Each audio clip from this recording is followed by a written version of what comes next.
And we are back. And I know what the conversations are going to be like. But I urge you to read the pinned tweet. We will go in depth about it tomorrow.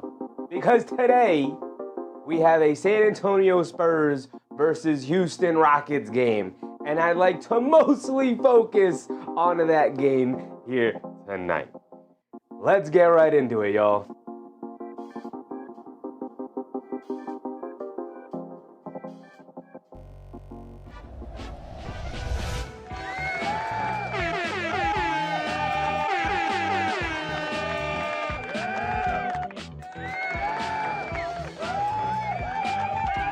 All right, cut the music. We know why we're here. We know what all the hubbub is about. This is indeed some tumultuous times here for the New York Knicks. Now again, I urge you to read the pinned comment. Get your frustrations out. We'll talk about it, a bit as we go through the night. I want to save the New York Knicks discussion for tomorrow. Of course, we're covering the game tomorrow. They're playing the Brooklyn Nets, I believe, right? They're playing the Brooklyn Nets tomorrow. So we're going to have a much longer time to talk about it. Hopefully tomorrow is a bit of a turnaround game after all of the news that's been coming out and all of the things, yada, yada, yada. So we'll talk about it more. I get you. I like shoes. What's up? I like shoes. He said, I feel like crap right now for obvious reasons. Brother, I could not sleep last night. I was literally awake till like 3, 4 in the morning. Just tossing and turning. Could not sleep. These times are really rough. They are indeed rough. David Oz Jr., what's up, David? You got some Knicks trades in the chat. You got Memphis. Cat going to Memphis. Triple J going to Milwaukee. And Giannis going to the Knicks.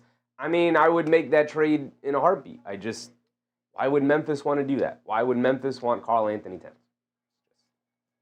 Just me. Don't know why. But maybe some draft compensation thrown in there sweetens the deal and whatever. But less time on Cat's contract, trying to get out of it, trying to transition to a rebuild. Maybe they'll move off of Morant for stuff. Who knows? But I do anything that can land those Giannis without having to get rid of too much. I'm down. George Person, what's up, George? Justice's dad, of course. What's up, Justice's dad? Susan, of course. What's up, Susan? Chi-Chi, what's up, Chi-Chi? Just that's a Chingun been an animal. I mean, he's been solid all year for sure. Chi-Chi said, Cat will get traded. Knicks will get bounced in the first round. Then I would like to see what's going to be the excuse. I mean, if they trade Karl Anthony Towns, pretty decent chance they're getting bounced in the first round. Decent chance. Not a great chance, but a decent chance. But... no, I think there's maybe a 5% chance they trade Karl Anthony Towns during the season. Don't think it's happening. Highly, highly doubt it's going to happen.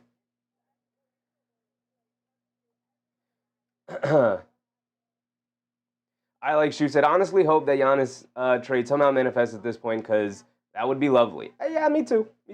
But there's no way Giannis ends up in New York unless, and I've said this before, unless he goes to the Milwaukee front office and he says, New York or nowhere. Time to move on. Let's blow this thing up. Does not seem like he's going to do that. Does not seem like they're in a rush to trade him. I don't think he gets traded at the deadline, nor do I think the Knicks would have the best package even come this summer to trade for Giannis, which is why I'm very low on Giannis ever ending up in New York to begin with. Susan said, don't believe the capping stories on the trade for Cat. Let's just wait and see. I'm mostly with you, Susan. I'm mostly with you. Again, a little bit of time left before the deadline. They're talking about all kinds of things. I think there's maybe like a 1% chance they make a major move at the deadline. But anything is indeed possible. David said, trade Mike Brown for Tibbs. I'm good on Tibbs, brother. I'm good on Tibbs. You can't make me reminisce about last season. Last season was almost just as miserable. They just did not have a stretch this bad last year, but everything else we were still upset about. George Person, what's popping, my guy? What's up, George? I like Shoe said, I have to go to a Houston Rockets game. I'm scared. Hopefully they figure at least a couple of things out by then, I like Shoes. Hopefully. I mean, I went to the game last night. That was the most embarrassing game of the season. So that's what I got treated to. That's what I got to spend my money on. Just as that's a top 6 is the goal, it's a disgusting goal. Should not be the goal. Said Giannis sees that New York income tax and nopes out. I don't even think it's about the income tax. I honestly don't think it's even really about the money for Giannis. I think it's about an opportunity to win, and I think it's about an opportunity to be around as much family as possible. New York gives him that in both regards, in both aspects. But again, I think it's these guys. A guy like Giannis makes so much money off the court, dude, that it don't even really matter. It don't even really matter.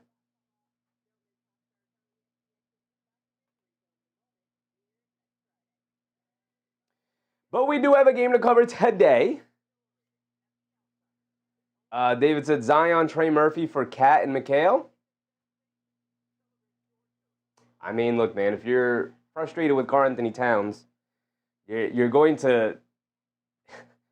To me, this is like Randall for Towns 2.0.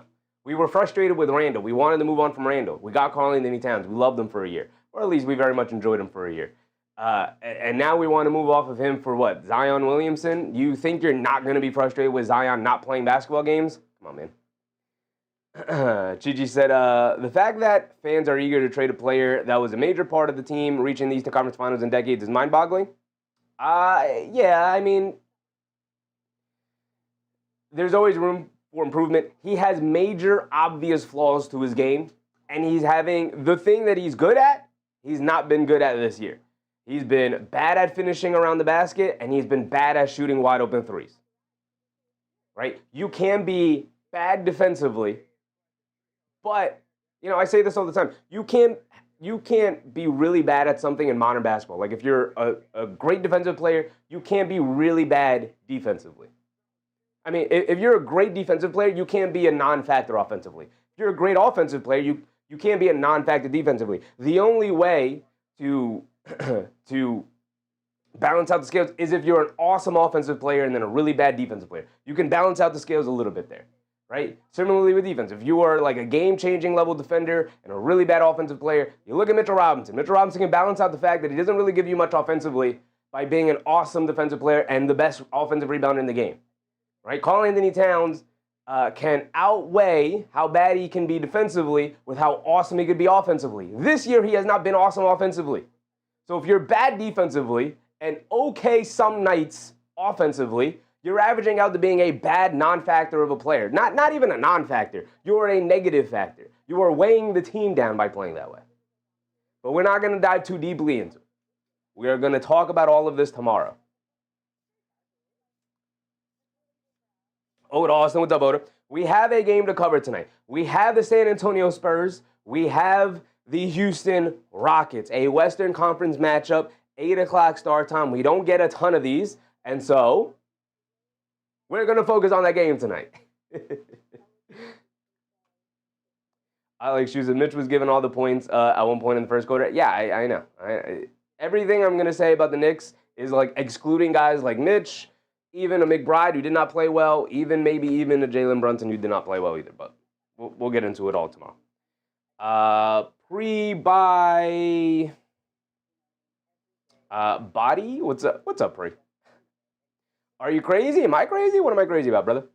Hello, Mist. What's up, hello? Any thoughts on Jimmy Butler injury and the Warriors' future?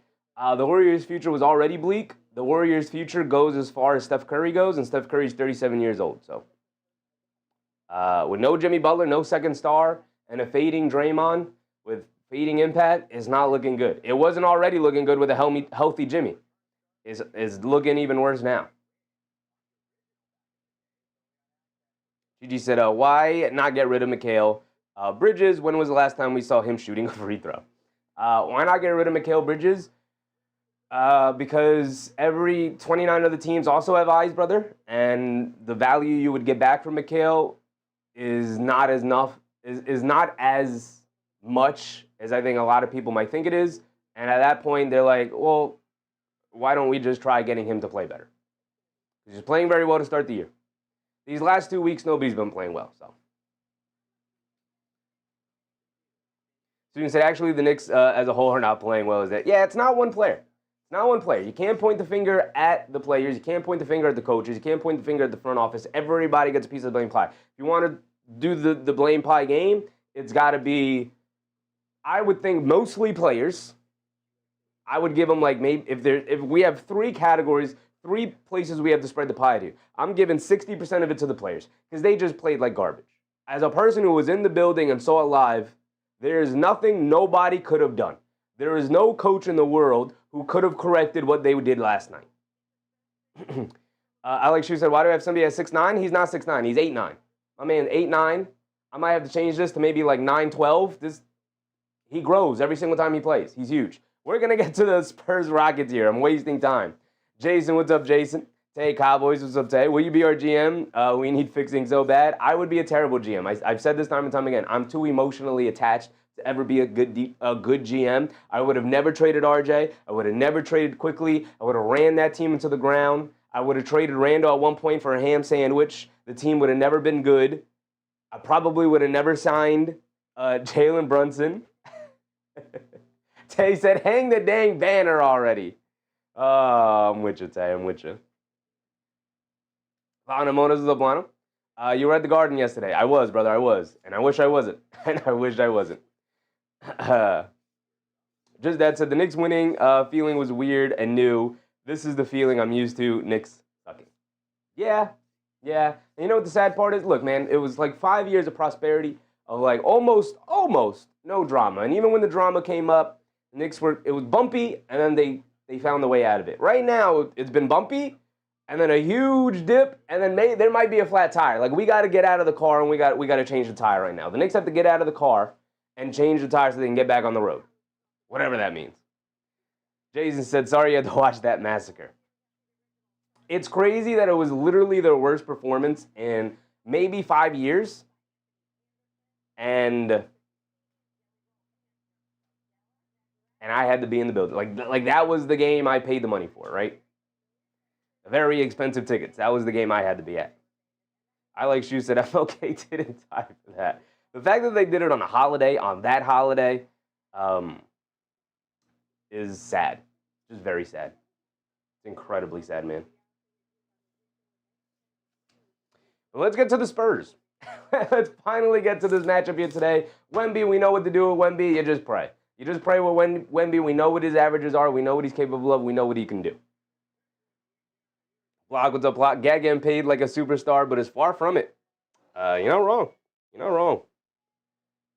This is one of his worst seasons in almost a decade, since his rookie year. He hasn't been this bad since his rookie year, man. Just that said, they were 12-point favorite pregame and at half 13-point dogs. I mean, they were down 30 points with like 48 seconds to go. They went into the halftime down 28. Enough said. Enough said.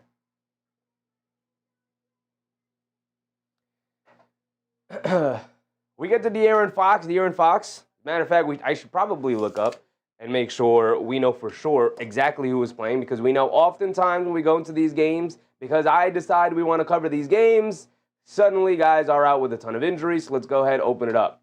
Gigi said, with all being said, why are we panicking? It's just a slump. Knicks are going to be fine. Don't we rather for them to go through it now instead of when it matters? Look what happened to the Cavs last year. I guess that's a positive outlook for you, Chi-Chi. Usually you want to trade everybody. Is that sarcasm or is that real? Is that sarcasm or is that real, Chi-Chi? It's hard to tell over like a body of text. You can go through rough patches, but you can't go 2-9 in an 11-game span and be fully healthy and lose to a team that's playing for lottery balls that is missing half of their healthy roster. They played a guy named Musa Shisi last night. You ever heard of Musa Shisi? You know how I know you haven't heard of Musa Shisi? Because I've never heard of who Musa Shisi is. So, Sons Gen said, sending more support. Appreciate you, Sons Gen. We need it. We need it. It is, it's looking rough out there.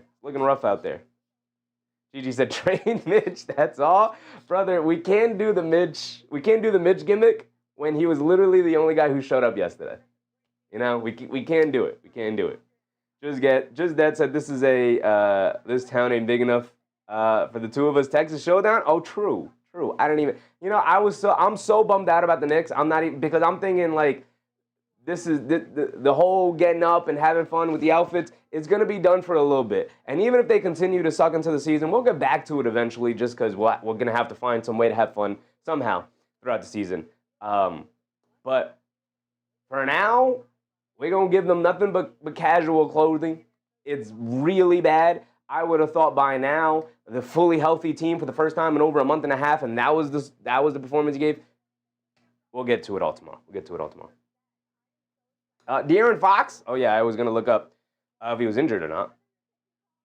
No. The only guy out for the San Antonio Spurs is Devin Vassell, who still remains out with the abductor injury. But it does seem like he's inching closer. Because he was ruled out today, but it does not say the last time he was updated. Last time it was updated, there was no timetable. So the fact that they're ruling him out for today specifically tells me he's inching closer to a return. Yak said, sorry your game got blown up yesterday.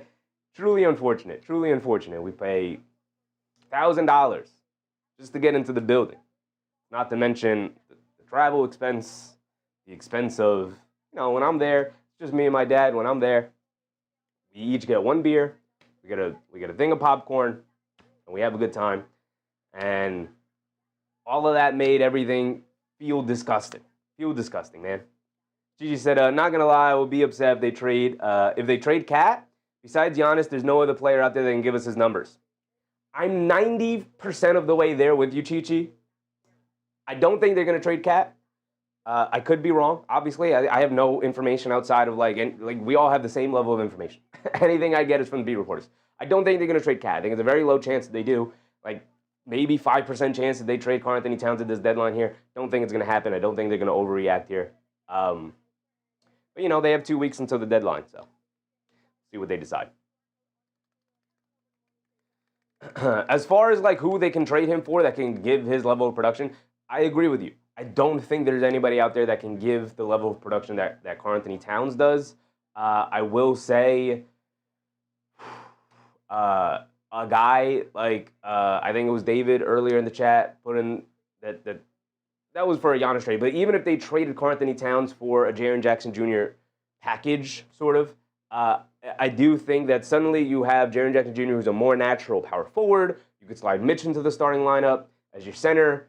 We've seen Jackson Jr. play extremely well alongside a rim-protecting big man who doesn't spread the floor, and Zach Edey, Steven Adams before him. So we know that that sort of lineup configuration could work with Jaren Jackson Jr., but I don't even really want to talk about it. And Jaren Jackson Jr. is very good defensively, terrible rebounder, can score, can shoot, can do similar things that Karl-Anthony Towns does. But I don't even want to talk about that. Just Dad said, bought tickets at the height of Knicks hype this year too. We got them a day ago, a day before the game or something, so it wasn't even I know the ticket prices have not really been affected by the slump, but it's New York. The ticket prices have been this high for about 3 years now, right? Ever since the second year of Tom Thibodeau and the resurgence of Julius Randle and all that, the ticket prices exploded, and there are no cheap tickets anymore, unfortunately, to go to a Knicks game. So we know we were getting ourselves into. We go to one game every year, right? In January, around my birthday. We pick a game in January, and we just go. That's the game we're going to. 5 o'clock start time was great. We got to go to the game, still get home at a decent time, still make it home to watch the college football game. So it was supposed to be a great night, and it turned out to be extremely frustrating. Gigi said, how about Bridges for Ja? The backcourt will be fired. GB and Ja. Brother, do you want to give up 190,000 points? I guess Mikhail's not helping the defense either anyway, but have you seen the season Ja Morant's having? I'm good on him, ever. Don't ever want to see him in a Knicks jersey. Alex, you said you wear a trash bag over your head for the heck of it, like the good old days? Nah. Yak said, my kids got me a wheelchair tickets for Section 105 for Boston in April. Can't imagine what they cost. Yeah. I hope you have a good time, Yak. I hope you have a good time. I did not. I did not.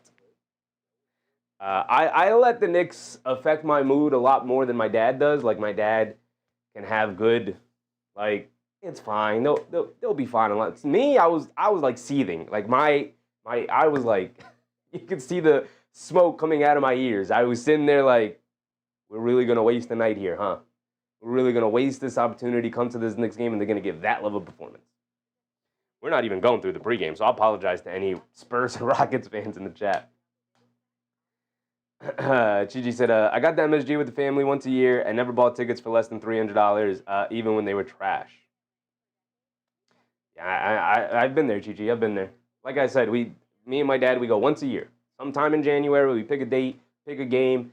We try to hit every team once, or if there's a player we want to watch. Like, we wanted to watch Cooper Flag, right? It was nice that he got to play. We got to actually see him in person. We wanted to watch Cooper Flag. Thought it was a good game. Again, the timing made sense. 5 o'clock start time. Could take our time getting to the game. Could eat. Could hang out in the city for a bit. Then, still get home at a decent time and be able to watch the college football game. But they literally ruined the night. We were even talking about before the game started, when we were in the city, we were hanging out, we got some food, and we were like, man, we'll see how we're feeling after the Knicks game, and then maybe we'll just walk over, hit up a bar, and then watch the college football game end, and then we'll go home. And it was like, cool. Yeah, that sounds like a great night. Wouldn't it have been a great night to be able to do that? I was so upset. I was like, let's just go home. He was like, let's just go home. I didn't want to do nothing. I don't want to hang out. I didn't want to do nothing. I didn't want to be around people. I literally wanted to shower and lay down. That's all I wanted to do. I like shoes that I went to my first game ever against the Bulls, and they went into overtime and the Knicks won. It's a great time, brother. It's a great time. My record going to Knicks games, I'm not even kidding, is like maybe like 2-15 all time. All time. Like maybe like 2-15. I'm not even kidding. I've seen less than a handful of wins in my times ever going to Knicks games. It's disgusting. It's truly disgusting. We know De'Aaron Fox is playing. We know what he's capable of. He's not been playing that well as of late. In a little bit of a shooting slump. I Like Shoes said I'm 2-0 right now. We gotta fund I Like Shoes to go to the Garden. We have to stop me from going to the Garden. My record is horrific when I'm there. So I'm just gonna stop. I won't be to the Garden. The only time I might consider going back to Madison Square Garden to watch a basketball game, to watch the New York Knickerbockers play, is if I have to make a purchase for an NBA Finals ticket. That is the only time I will even consider going back to the Garden, is if they're in the finals. That's the only time I'll even consider it. Conference finals, don't care.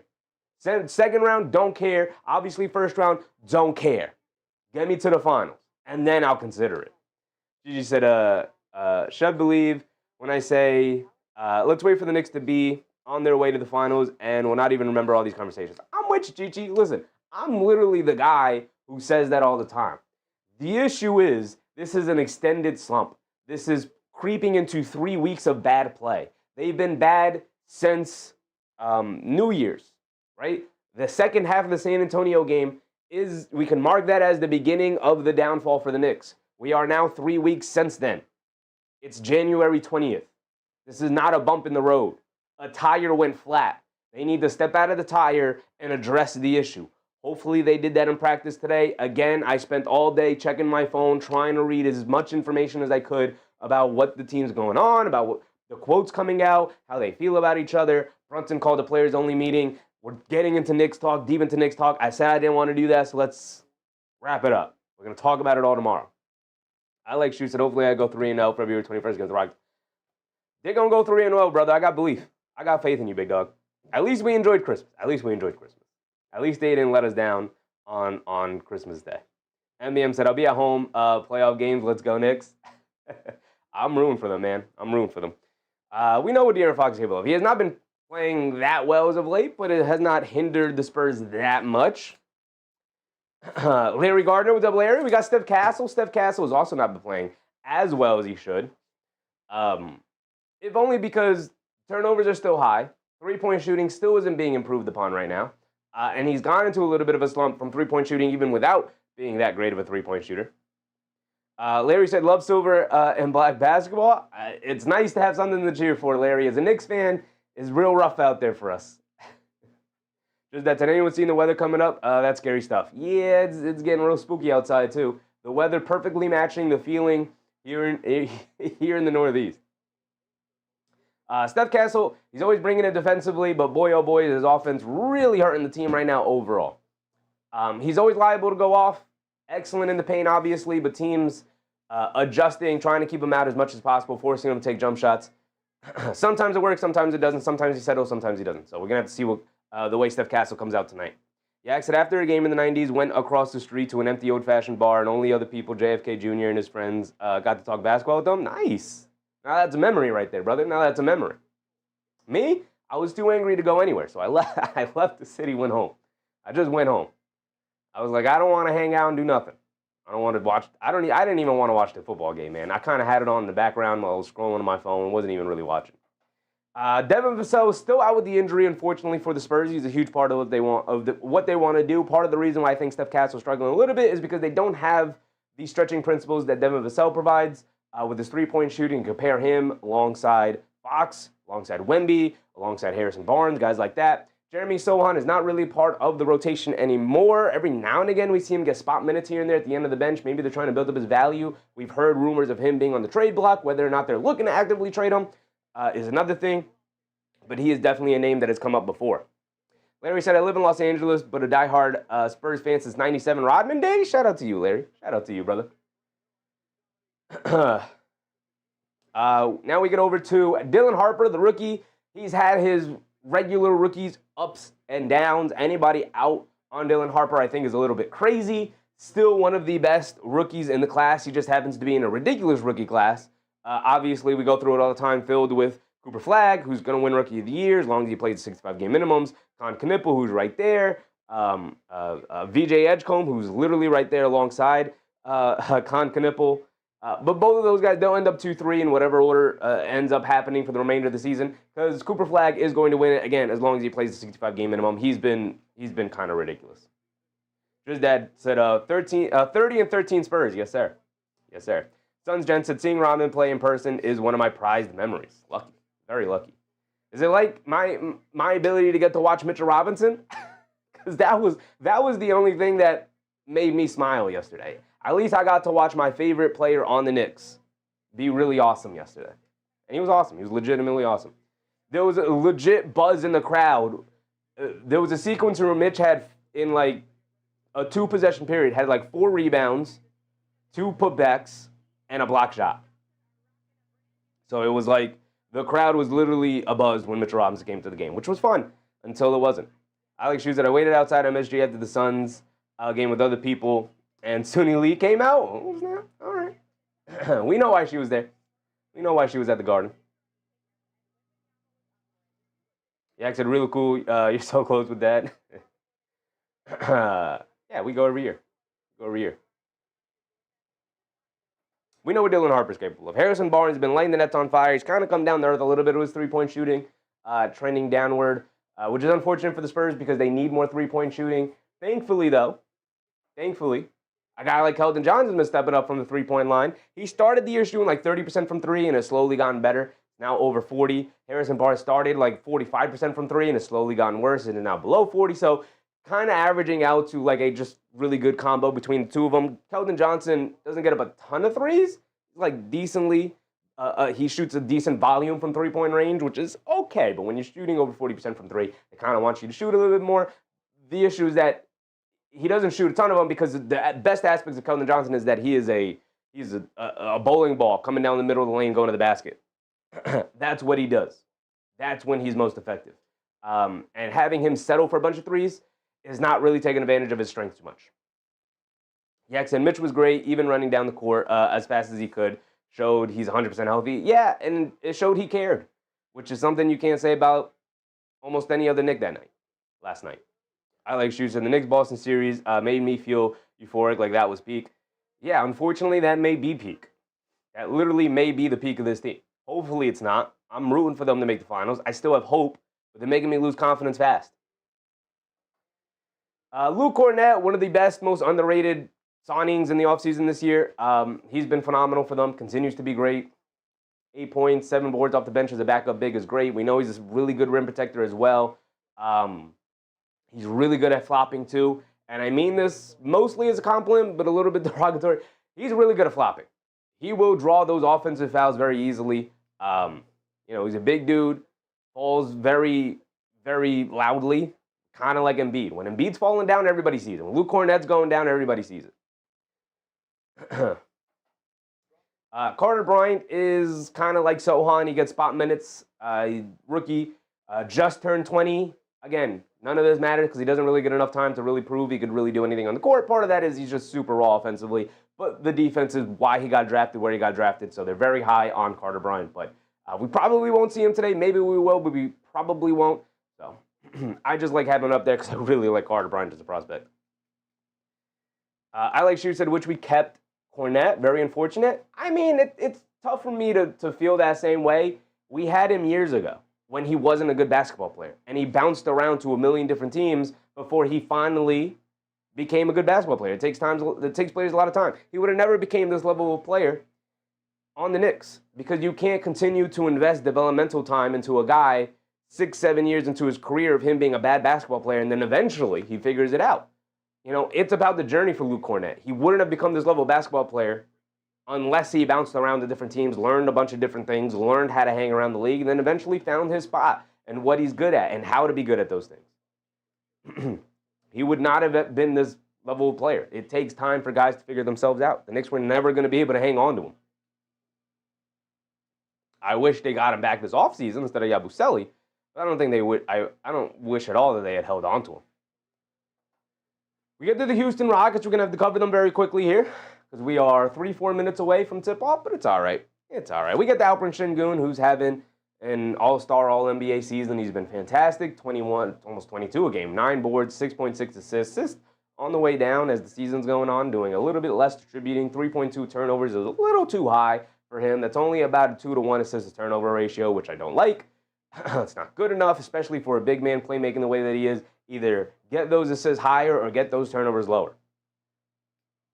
Also, the three-point shooting has plummeted. It was hovering around 40% to start the year, which was very much necessary, to now hovering around 30, which is not nearly good enough, especially considering that their big lineup with him and Jabari Smith Jr. and KD and Steven Adams was the starting lineup that they used to start the year with and have since had to get away from it because guys like Sengun have not been able to spread the court nearly as well.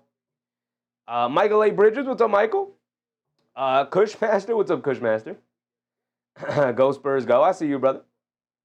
Juan Manuel Leyva, what's up, Juan? Keenahar, what's up, Keenahar? Maybe Mikhail can figure out how to be a good basketball player at some point, too. Yeah, I mean, it's crazy how his career trajectory, because obviously he comes into the league, and he's like a solid rookie, but needs to show a lot more. Then becomes like a really good 3-and-D wing in the NBA, then gets traded and goes to Brooklyn, and his career continues to go up as he becomes a number 1 option and is pretty dang good at it. Obviously struggled significantly more in the full season he spent with Brooklyn, but then comes to the Knicks, and it's just slowly been on a downturn since that one Brooklyn season. Doesn't get to the foul line, doesn't attack the basket, doesn't get layups, settles for tough contested fall-away mid-range shots, doesn't shoot enough threes with volume, and the defense has almost entirely fallen off a cliff. It's crazy the trajectory he's had in his career so far. We get to Kevin Durant. KD, we know what he's capable of. He recently just passed Dirk Nowitzki in the scoring, all-time scoring list. Michael Jordan is up next, I believe, right? Michael Jordan's up next. He's 6th. Michael Jordan's dropped down to 5th over the course of NBA history. Even though when he retired, he was 2nd or 3rd? 3rd. He was 3rd, right? Kareem's always been 1. When MJ retired, was he 2nd, or did Malone already pass him, or did he retire and then Malone passed? I think he retired 2nd, and then Malone kept playing into the early 2000s, and eventually, due to longevity, passed MJ. That's what I think happened. And he dropped down to 3, and he's been dropping down ever since. And he'll continue to drop down because obviously players are coming to the league at an earlier age and staying to a later age. But we know what KD, that's KD. We know what he's capable of. I did write here at one point that it's nice that in his older age, it's nice for him to be on a team where he's not relied upon to do everything. And then as the season's going on, they're kind of relying on him to do a lot more and more and more and more. And it's not, I don't think that's going to pay dividends for them come playoff time. We get the Amin Thompson, who continues to be really good, really solid, averaging almost 20, right? Hovering around 18 a game, almost 19 a game. 7.5 rebounds, 5 assists, doing a little bit of everything. He's not really a point guard. He's playing point guard this year with the injury to Fred VanVleet. The biggest issue and the biggest setback for Amin Thompson is the entirety of his career so far, and will continue to be an issue until he fixes it, is you can't be this bad of a three-point shooter. Get this to respectability, get this to 33, 34, 35%, and then we can start talking about him making the superstar leap. But until then, he's a really high-level starter. We can't even put him in star category yet. Just that said, Josh Hart had more fouls than points. He did. He did indeed. Big Yak said Jordan lost 2 seasons of baseball. I mean, choosing to run away from basketball as lost is crazy. Because he quit, because he's low-key a quitter, is crazy. We're not going to get into the MJ topic, though. You know, I said, yeah, 20% ain't going to cut it in today's league from 3. I mean, as a guard, too. As a guard. You can't shoot 20% from 3 as a guard. Like, give me 30. At the very least, give me 30%, which is still bad, but I could still look at it and go, okay, there's something to work with there. 20? I'm looking at you, and I'm like, brother, how do you go 20% from 3? You've literally been shooting a basketball almost the entirety of your life. He's only 22 years old. Hopefully, by the time he's 25, he can get to respectability. And by respectability, I'm talking about 34, 35%. That's respectable. That's not good, but that's respectable. That's, okay, we can't leave him wide open. We're going to dare him to shoot, but we're not going to leave him wide open. That's where Josh Hart is in his career. We're going to dare Josh Hart to shoot, but we're not going to leave him wide open. Amin Thompson has to at least get there in his career in order to fully take advantage of athleticism. Because even still, with nobody really even close to guarding him, they're just giving him all the space in the world out on the perimeter, he's still able to get downhill and get to the basket. Because he's a ridiculous athlete. Jabari Smith Jr., we're getting close to tip-off here, but we can run through it as quick as we can. 34% from 3 also is not getting it done for a guy who's supposed to be a sharpshooter. You got to be better than that. You just got to be better than that. You got to be able to spread the court for KD and Şengün and Thompson and guys like that. Being a mediocre three-point shooter is not getting it done whatsoever. 43% from the field, 15 a game, 7 rebounds. I do like his overall box scores here, his overall counting stats, I mean. And I do think the defense has been solid. But 34% from 3, as a guy who's supposed to be a spacer for you on offense, is just not getting it done. Just not getting it done. You know, I said, Jordan is hands down the best. Yeah, he didn't play hoops for a few years, whatever. Only the best in the league on offense and on defense for a long period of time. I mean, if you ask the people who played in that era, they look at Jordan and they're like, yeah, that defense was overrated. But, you know, I didn't say it. The players who played against him said it. Also, he's a quitter. But that's just, you know, he literally has three retirements on his resume. But, you know. I'm just reading the resume. He's got 3 retirements on his resume. He quit 3 times.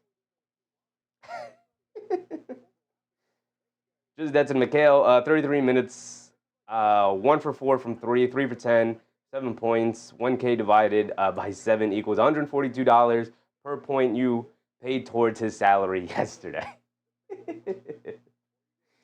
Yeah. Yep. Ali Shu said, wish Jordan played those 2 years instead of baseball. Like he could have had 8 championships probably. I don't think he would have. Even in by the way, there's a delay in the game because the rim is not straight. So they're straightening the rim now. So we do have time. So we could yab about whatever we want. I don't think Jordan wins 8 straight.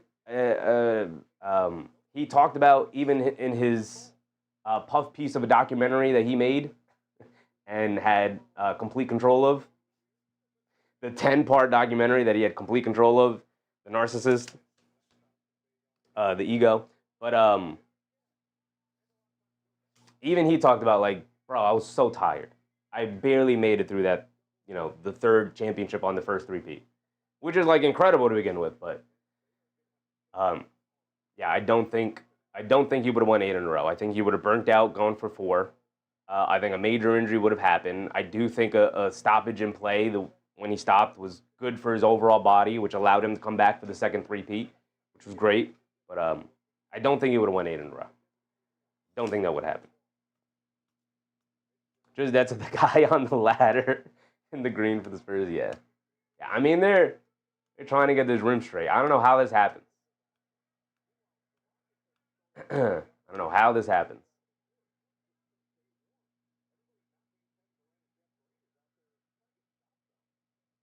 The level on the rim. Yeah, they're trying to fix the rim.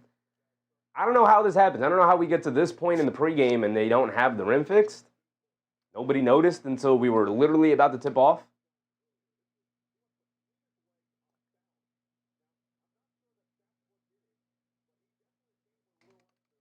Alex, you said Wemby with a black mask would destroy the league.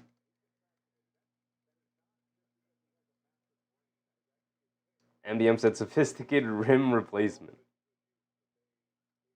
LeBron does have a bunch of career points. That guy's been playing for forever. And he came into the league as a 20-plus point per game scorer. K Hazy, what's up, K Hazy? Delay of game because the rim is not straight, and they took the rim apart, and they're trying to straighten it now.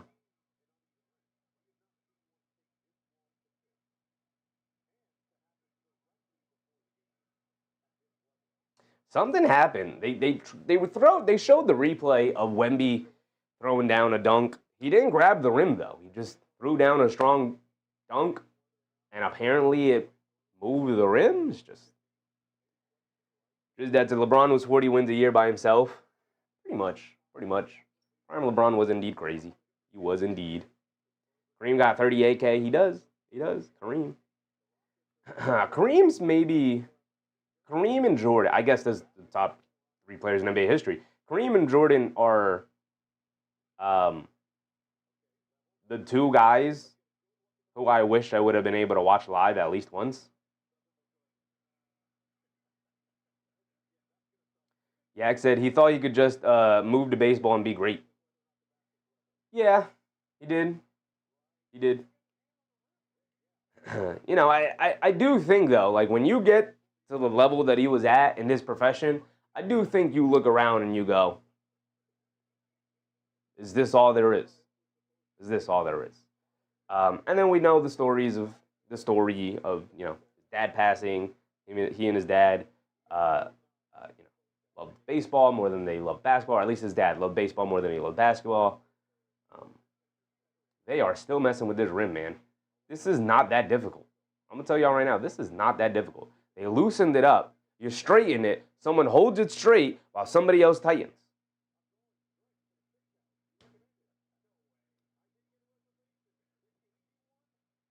Just that said, Mike was probably suspended a few years recently. Secretly. I just can't fathom that they would give him a 2-year ban. Like a 1-year ban is understandable. Not even understandable. A 1-year ban to me makes sense. 2-year ban is crazy. 2-year secret ban is crazy. I don't think he was secretly banned. Because I think if it was a secret ban, I think Stern would have banned him for a season. I think he would have said, you have to walk away for at least a year. Got to get out of here for a year. I think giving him 2 years is insane. Maybe he did only give him 1 year, and then Mike was like, screw it, I'm playing baseball already, so I'm still gone. Who knows? But, you know, I said I still feel terrible about the Bo Jackson injury. That was a nasty injury. And it did literally rob probably the greatest American athlete of all time of his prime. Just that's it. Are you watching on the Spurs Network? No, I'm watching the NBC broadcast of it. They have a brand new rim they just brought in. So now they're just going to fully take the rim out and replace it. What a horrific start to the game. The Spurs are going back to the locker room.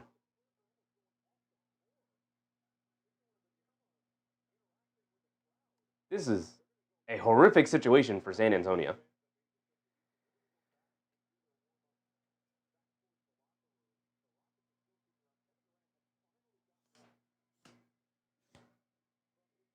That's it. I didn't know it was on Peacock. It's on Peacock and NBC. I'm watching it on NBC, personally, through YouTube TV.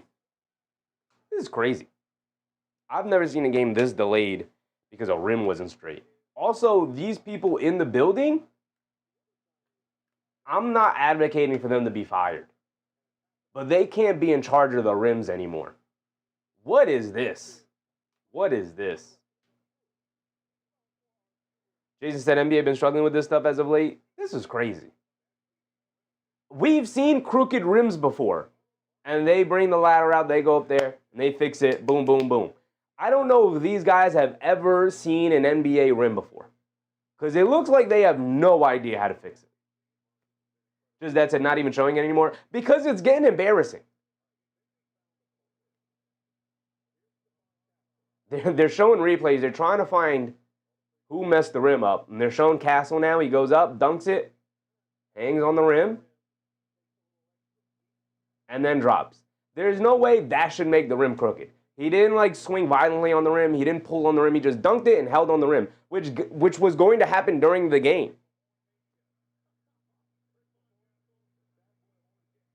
Again, I'm not advocating for these guys to be fired or anything. But this can't be the crew they send out here to fix the rim. It looks like they've never seen a rim before in their entire lives. What are we doing here, folks? What are we doing? Keenar said, didn't we have some roof leak delay just last week? I don't know if it was last week or 2 weeks ago. It was very recent. But yeah, it was the Chicago Bulls and Miami Heat game in Chicago. They couldn't get the floor.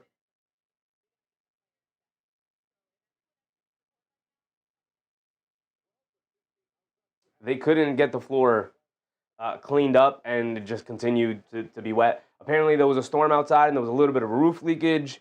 They also had the hockey game earlier that day, and they thought maybe the condensation was coming up through the floorboards. Whatever the case was, it was not good. And then whatever the case is here, it is not good. This doesn't make any sense to me. It doesn't make any sense to me. Play 3v3 half court. Probably have a backup entire hoop. They do. That's the thing. That's the thing, too. You're absolutely right, just that they have an entire backup NBA stanchion, right? That's what it's called, the stanchion. And they have that because of Shaquille O'Neal. The fact that they didn't just go, all right, let's bring this whole thing out and wheel in the new one is crazy to me. And we have not done that yet. Suns Jen said, Suns 76ers is on. Very true, brother. Very true. Yeah, we're not even going to continue to go through it. Reed Shepherd, shout out Reed Shepherd. He's not been playing as well as of late. Tari Eason, is he playing today? They definitely could use him. I'll tell you guys right now. Tari Eason did not play the last time we watched him play. He is playing today. Steven Adams is out. That's unfortunate for the Rockers. Clint Capella is available, so he'll get the Steven Adams minutes today. Most of the time, he's not even playing anymore. He's kind of out on the rotation. Dorian Finney-Smith is back from injury. He is playing today. He's back. Has not done a whole lot. Still working his way back. Yada, yada, yada. He's playing. 3-and-D guy. We know what he's capable of, but he's not been able to show that full potential because he's just coming back from injury. Manuel Mercado said, what happened to MSG last night? A massacre, a funeral, maybe. And we'll dive deeper into it tomorrow when we watch the Knicks take on the Brooklyn Nets. And what could be a disastrous night for New York if they don't pull themselves together. Just that said, lower the hoop to fix it, or it has to stay 10 feet, I guess. I guess, I mean, they have it set up. Normally, you put the ladders up, you go up there, you loosen something, you straighten it, you tighten it back down, and then you're done. And then you take the ladders out. So there is no need to have to lower the rim down, normally. But I like Shu said, who's the most famous person you've met? Me? I've never met anybody famous, brother. I might be the most famous person I know. No, I'm kidding. Most famous person I've met? Nobody. What famous person would I have met? Aaron Holiday. Is Aaron Holiday going to play? No, they have everybody available. He's the third guard. He's a nice third guard to have, but he's not really playing. Actually, J.D. Davison has kind of passed him up in the rotation as the third guard anyway. And Steven Adams is out with an injury. So that's going to wrap it up. Let's go around the league while we are waiting for these dudes. My goodness.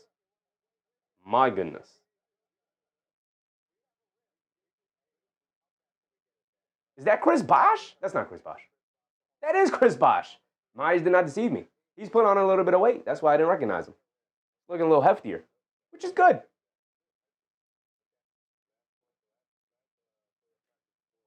I love Chris Bosh. One of the most underrated players of his era. Love him. Dre9525, what's up, Dre? Happy to see you again, brother. Just that said, rims broken makes the whole thing seem silly. It is ridiculous. Do they have it fixed? They're walking away with the old rim.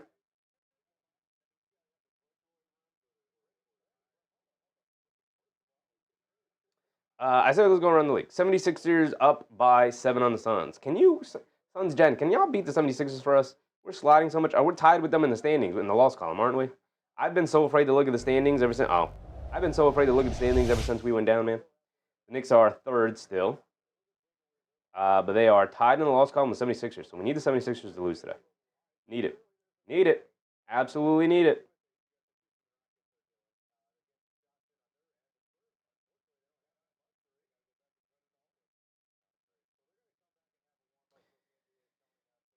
So the Knicks are a game and a half away from being in the 7th seed. 2 back in the loss column. Just that said, Fox should autograph the rim. Kinar said, yeah, Bosh was a string bean. He was. He was.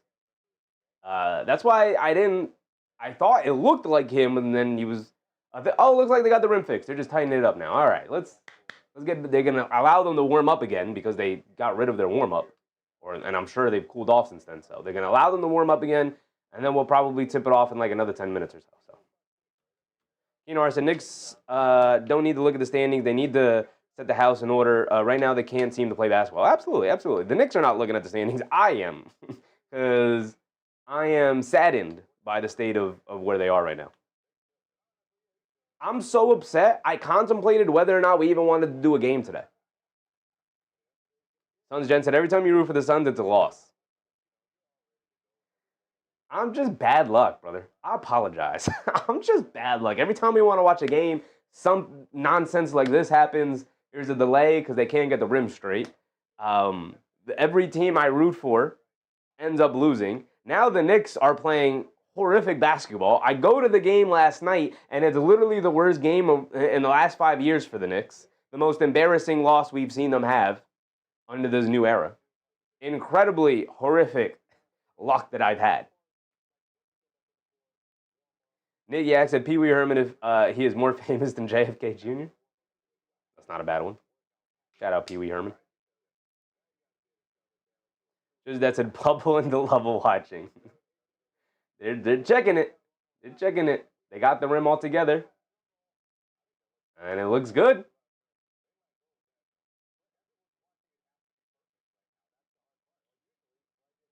And now he's hanging on it and he's pulling on it. They're checking to see the stability of it. And I guess it's good.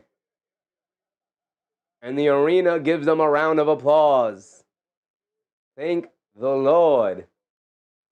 Thank the basketball gods. My man has a backpack. He has his tools in a backpack. I don't know. I just want a little bit more of a professional crew to come out and handle that situation. This game was supposed to tip off half an hour ago. Even if we're generous and we say the tip-off is really at 8:10, because it really is at 8:10, there's still 20 minutes delayed now. Just that's a Chingun never left the court. That could be a good thing or a bad thing. Let's see. And here come the Suns back out of the locker room. The Spurs back out of the locker room. There we go. Just that's it. What hand power tool guy are you? I'm with the Walt guy, I guess. I have the Milwaukee set. Me and my dad have the Milwaukee set. I got him a Milwaukee drill set, and then it just spiraled from there. Because once you already have one set, it just spirals from there. So, but we've had everything. We've had the Walt. We've had Makita. We've had Bosch. We still have a Bosch set. Now we mostly use a Milwaukee set because we have all of the tools for it. Jackson, maybe we should change our rims. Unfortunately, I don't think there's anything that the Knicks can do externally to help them play better. It is all right here. It is all about what they have in their heart. Just that Milwaukee's good stuff. It's good stuff. I think they've fallen off a little bit. Like, they're still good. They're still, like, towards the top. But I think back in the day, they, like, had a nice solid lead over every other company. Now I think, God, it's pretty close. Still pretty close. Kinahara said, I have the Walt, kind of like Milwaukee, too. The Walt's cool. The Walt's cool. We had the Walt for a while, but we beat our tools up. So, like, we throw them around. It don't matter. we, you need a drill, we'll throw it across the room. There you go. There's your drill. We beat our stuff up. But yeah. I've been getting into woodworking. Yeah, we're.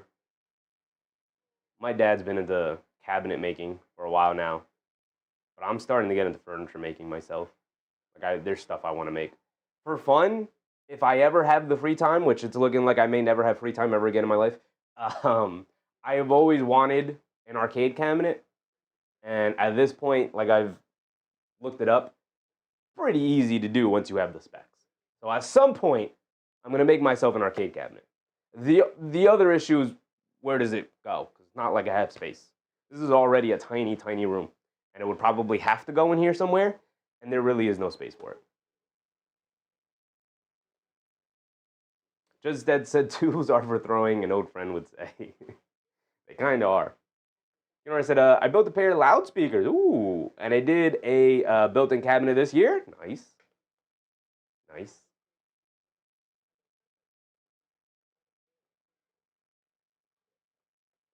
We recently did a built-in closet system with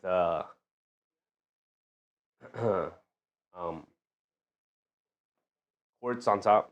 So it kind of got a lot more intricate than the original plan, but always kind of fun to do that. Building a pair of loudspeakers is fun, though. That sounds dope. I Like Shoot said, if we lose to MPJ and friends tomorrow, I feel like my health will decline drastically. You're not wrong, brother. You're not wrong. Eric C., what's up, Eric?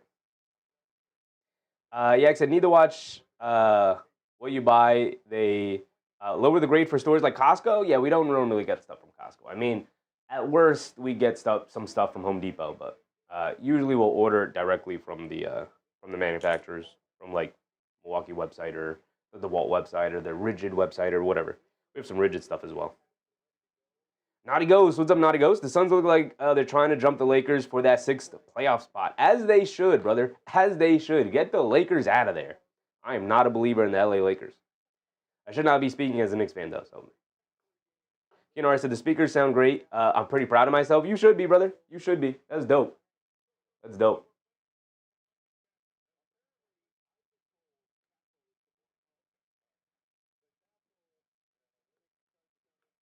I want to, like I said, I want to build an arcade cabinet. I also want to build a little, like, old school TV stand cabinet.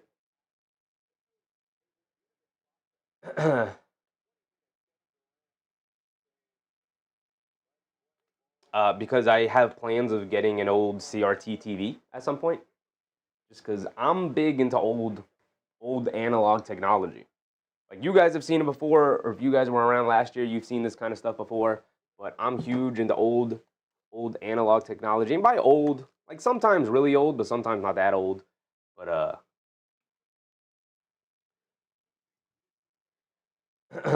old stuff, like, I'm into film and filmmaking and stuff, which is what led me down this path. But old cameras like this.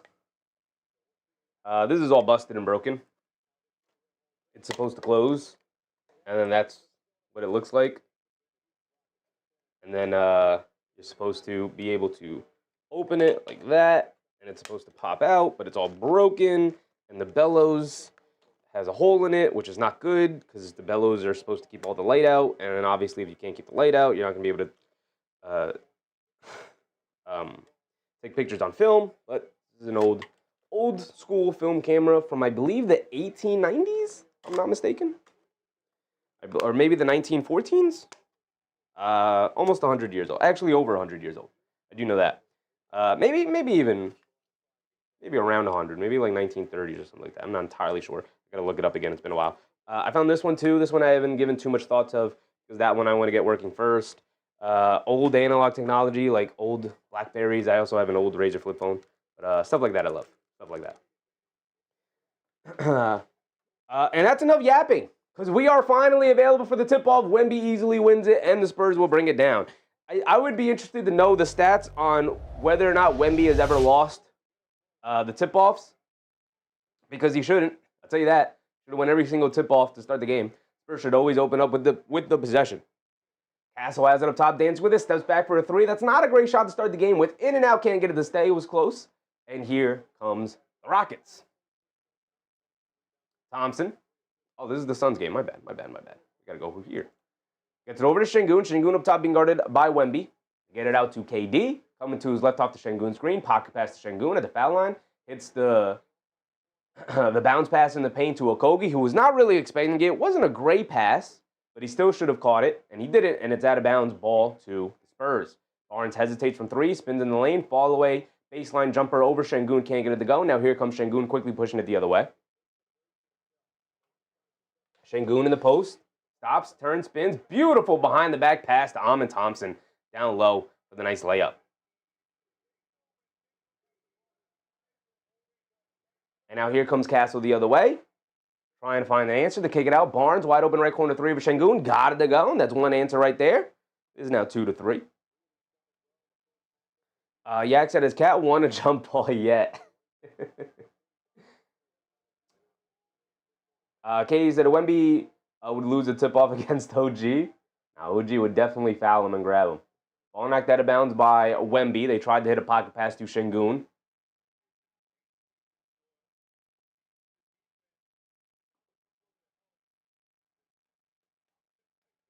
Keenan Harris said, we'll have to deal with the 41-year-old Lakers who never was a great as he was billed. Oh, he was even better than he was billed, brother.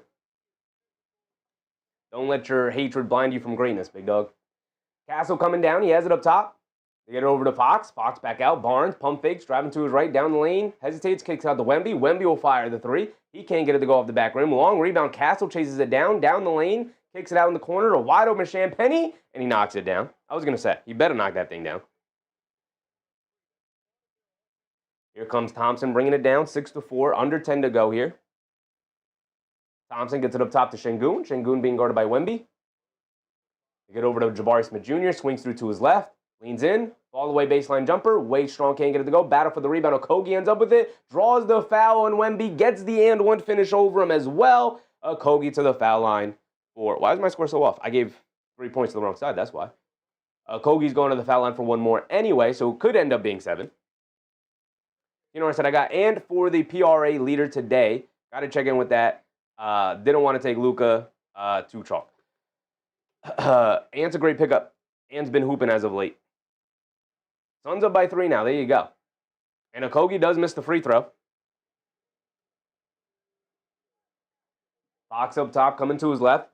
Swing it out to Champagnie. Pump fakes from 3 down the lane. Stops. Kicks it out to almost nobody. Barnes saves it. They get it to Wemby in the post, being guarded by Şengün. Across the lane, fall away jumper in the paint. Tough shot. Good defense from the Rockets. Jabari Smith Jr. with the rebound. He's bringing it down. Smith gets it down low to Şengün against Wemby. Backing him down. Leans in. Fall away. Throws it up at the rim. Got it to go anyway. He was definitely looking for the second foul on Wemby early in the game here. He didn't get the call, but he does get the basket as he flipped it up towards the rim. Castle has it up top. They get it over to Wemby. Wemby hesitates, attacking Şengün, crosses over, stops, turns, spins in the lane. They kick it out to Castle. A straightaway 3, and he answers right there with a 3. A great answer for the Spurs. These two teams going back and forth right now. The Spurs are looking good. Wemby's looking good and healthy. Now here comes Thompson. Thompson has it up top, being guarded by Castle. Coming to his right. They're giving him all kinds of space. Obviously, they're not going to guard him out by the three-point line, but he kicks it in the corner, and Jabari Smith Jr., no hesitation, just shoots it right over Champagnie and knocks down the 3. And they definitely need Jabari Smith Jr. to be a much better, more consistent three-point shooter. Wemby down the lane, Euro step, can't get the finish, grabs his own offensive rebound, leans in, trying to draw the foul. He does draw the foul, and KD is going to go to the foul line for 2. That was a little bit of a selfish shot from Wemby there. He did have, I believe that was either Barnes or Champagnie in the corner wide open there. But either way, he did draw the foul, so he's going to go to the foul line for 2. Twilson, what's up, Twilson? Eric C. said, been watching some things, but everything is up for debate. You think Cat getting traded? If so, for what? I do not think Cat's going to get traded, Eric. I think the probability of him getting traded is maybe 5%, if not less than that. I don't think they make an in-season trade. I do think if they even wanted to trade him, it's much easier to trade him in the offseason, and there would be more players available in the offseason, but I don't think they're going to look to trade him right now. They'll call around. They'll see what their options are, but I don't think there are any good options out there. So I think they're just going to make a small move and hopefully fix themselves, because they did look like a championship team for the first 25, 30 games of the season. Hopefully they can get back to that. These last 2.5, 3 weeks here have been horrendous. I said trade Cat to the Warriors for picks and Kuminga. I'm good on Kuminga, brother. Wemby does knock down his first 2 free throws. Thompson gets it over to Okogie, back to Thompson, coming to his left. Thompson dancing with a quick crossover to his left down the lane, goes up, can't get it to go, battle for the rebound, knocked out of bounds by Okogie. Ball going back to the Spurs. Thompson talking to the official, he wanted a foul call, he doesn't get it. Now here come the Spurs. Naughty Ghost said, I've heard some wild, probably improbable Cat AG for Giannis trade rumors. Who's AG? OG? Trade rumors? Yeah. I mean, those have been the trade rumors since the summer. It's not happening. If that trade did not happen already, the Knicks are obviously not interested in that trade. I don't think it's going to happen anytime soon. Now, maybe with the way he's played as of late, they might be interested in it, but we'll dive more into it tomorrow. KD knocks down the mid-range shot, curling off the screen off the Şengün pass. And now here comes Castle bringing it down the other way. They're looking for an answer. Quick pick and pop for Barnes, who fires up a 3, can't get it to go. Thompson with the rebound, home run pass to Şengün. A bad pass, and Barnes able to pick it off. Now here come the Spurs pushing the other way. Castle is going to put his head down and drive. Leans in, stops, ball knocked out of his hands. They kick it out to Barnes. He's going to pump fake, blow by Şengün down the lane. They kick it out to Champagnie. They swing it around. Crossover, behind the back, step back, fall away from Castle. Beautiful move. Excellent defense from the Rockets, but a great counter by Castle. And again, they're going to dare Castle to utilize that jump shot. And he's taken 3 jump shots already so far tonight, and he's knocked down 2 of them. That's a pretty dang good start for the Spurs and for Castle. Here comes Şengün bringing it down the other way. He's being guarded by Wemby. Wemby, remember, has the 1 foul already. So Şengün is going to try to play with a level of aggression that will allow him to pick up a 2nd foul. But instead, he actually dishes it off to KD, curling off the screen, gets all the way to the rim for a layup. Wemby can't be too aggressive going for that, chasing that shot block because of the 1 foul already. Too early in the game to pick up a 2nd. Fox coming to his left, behind the back pass to Champagnie. He's going to fire up the pick and pop 3 there, and he's going to knock it down. We're very familiar here in Knicks land with Julian Champagnie 3-point prowess right now. Here comes Thompson bringing it down the other way. It's 16-15, approaching the halfway point here in the first quarter. Thompson has it up top, and they get over to Durant, being guarded by Barnes. Coming to right off a Şengün screen. Making it back to his left hand. Down the lane, foul line, kicks it out. Okogie, pump fakes, leans in, draws the foul on Steph Castle. And I do believe it's going to be 3 free throws here for Josh Okogie. With 6:20 to go and a full timeout from the Rockets. Kinar said, no, need to trade Cat and keep OG? We shall see. We shall see. Eric C said, thanks, bro. I'm in it with you. We're in it together, brother. We're in it together. All of us here, we're all in it together. Naughty Ghost said, man, OG. I figured you did, brother. I figured you did. We don't have Aaron Gordon. I love Aaron Gordon, but we don't have Aaron Gordon. 6:20 to go. We'll let our timer catch up here. Everyone for the Spurs has scored except for Fox.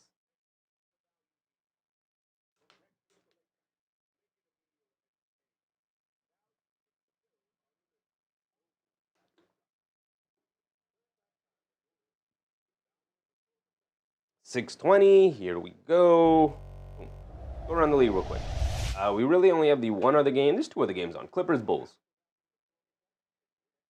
But the Suns now with a 5-point lead over the 76ers. Love to see it. Love to see it. I assume Embiid is not playing because Oubre is their leading scorer, which is not great for Philly when that happens. Yeah. No Paul George. No Joel Embiid. Maxey, Edgecombe, and Oubre are all playing, though. They got Drummond in the starting lineup. Going to keep Bone off the bench. Drummond is only taking 1 3-point attempt. I don't like it. I need Drummond to fire away from 3. Eric said, just logged in a few minutes ago. What do you think about the Jimmy Butler situation? I think it's unfortunate. You never want to see a player go down with an injury, especially a player of his age, where it seems like that may rob him of the remainder of his career as a high-level player. We'll see. Hopefully he can come back and still be really good, but at 35, turning 36 this year, he's going to miss a full year. By the time he's back, he's going to be 36, turning 37. Like that situation seems done with. Kay Hazy said, Peter Patton cursed our team or something because we can't hit shots anymore. It's not like he's worked with everybody.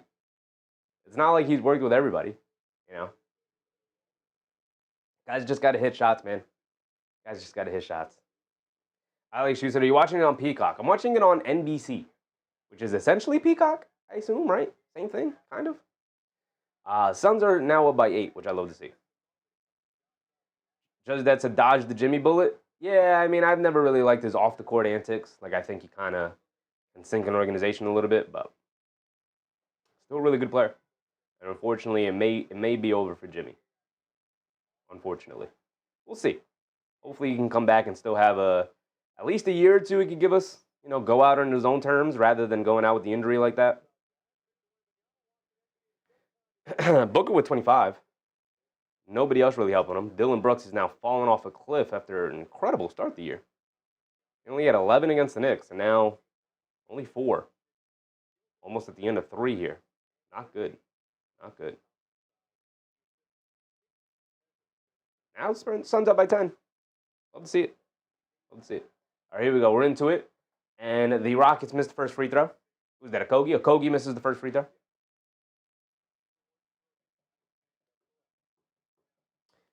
Eric said, Jimmy is the male version of Karen. Crazy. Okogie only gets 2 free throws, and he misses both of them. Here come the Spurs. Castle has it up top, being guarded by Okogie. Get it over to Champagnie, back to Castle, coming to his left. Driving it down, they kick it out. Champagnie wide open, straightaway 3. Another one for Champagnie. Oof. Julian Champagnie, 3 for 3 from three-point range. It might be another one of those nights, man. Is that Tari Eason? Tari Eason kicks it out. Şengün, he's going to fire the straightaway 3. He's going to miss it.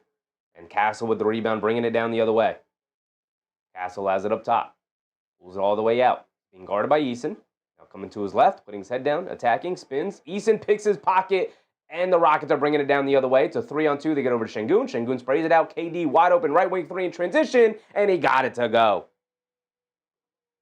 19-18, 5:25 to go here in the first quarter. Tari Eason, man, boy, oh boy. I love Tari Eason coming out of LSU during his draft. Was praying and hoping the Knicks would pick him. Of course, they did not. Everybody I want, the Knicks never pick up, and they end up being good. I'm pretty dang good at the draft. Not really, but I'm all right. Kornet catches it in the paint off a nice pass from Barnes. Can't get the finish as Okogie rotated over, and it eventually gets knocked out of bounds by KD battling for the rebound. 5 minutes to go here. Because that's it. All-star starters, Giannis and 4 guards. Yep. Karl Anthony Towns may not even make the All-Star team this year.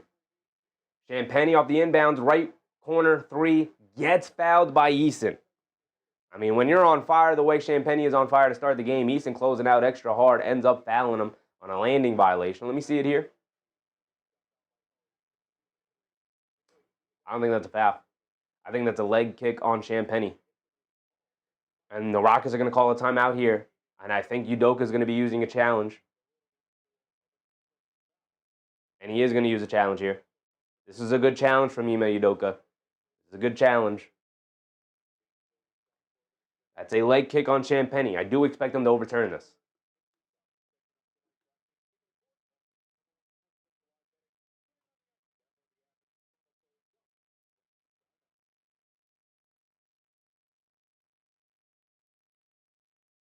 Champagnie with 9 points already. He's the leading scorer in the game.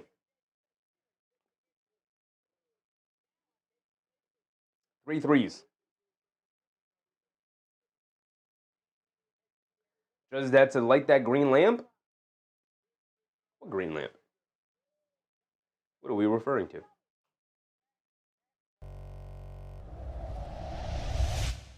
to? Suns up by double figures going into the fourth quarter here. You love to see it. Absolutely adore it. Bulls up on the Clippers. I need the Clippers to be the Bulls here. Gotta root on the downfall of every other East team now. My mentality was always, I'm not worried about the people behind us in the standings, but now you have to be as a fan because now they're in the mud. Now they're in the middle of it all.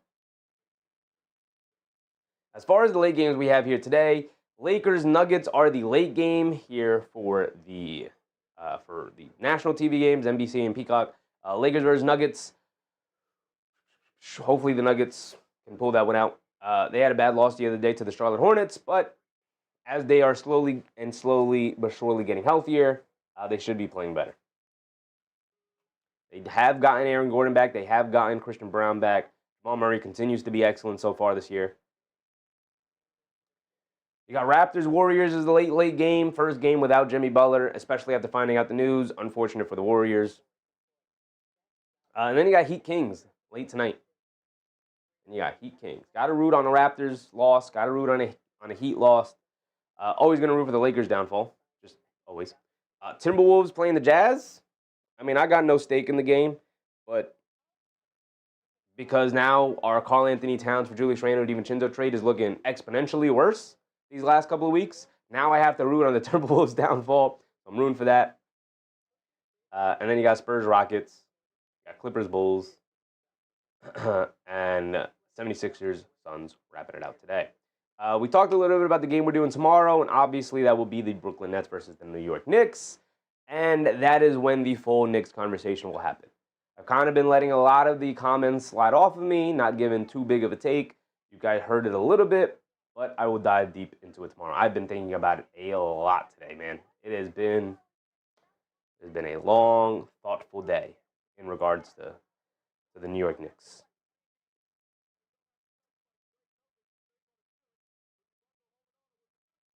Hawks, Grizzlies tomorrow. Pistons, Pelicans, Thunder, Bucks. Raptors, Kings. What's the other ESPN game? That's the late 9:30 ESPN game. What's the early one?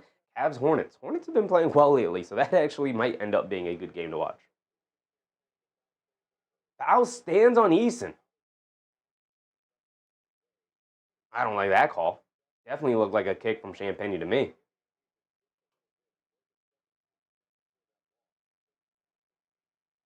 Champagnie's at the foul line for 3. Knocks down the first 2.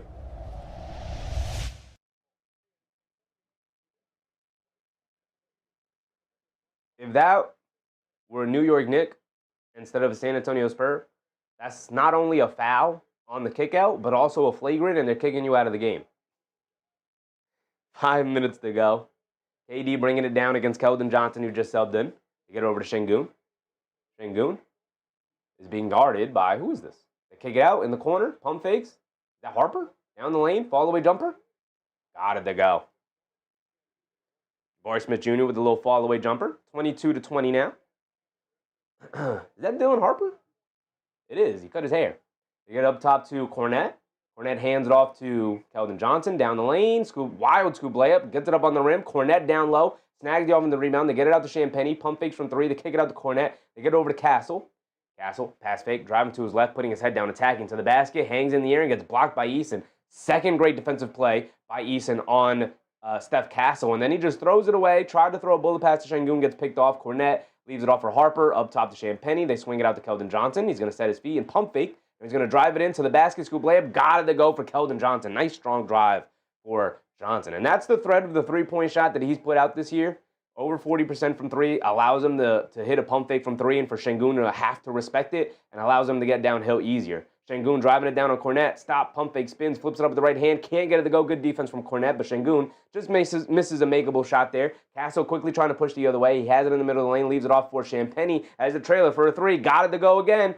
And Julian Champagnie, he's seen the red jerseys from Houston here, and he's thinking they're New York jerseys. He's 4 for 4 from 3 for 15 points already.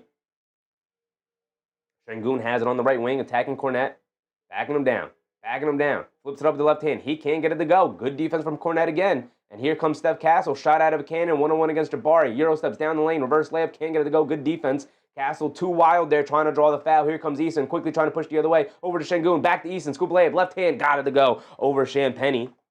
And a timeout for the Spurs.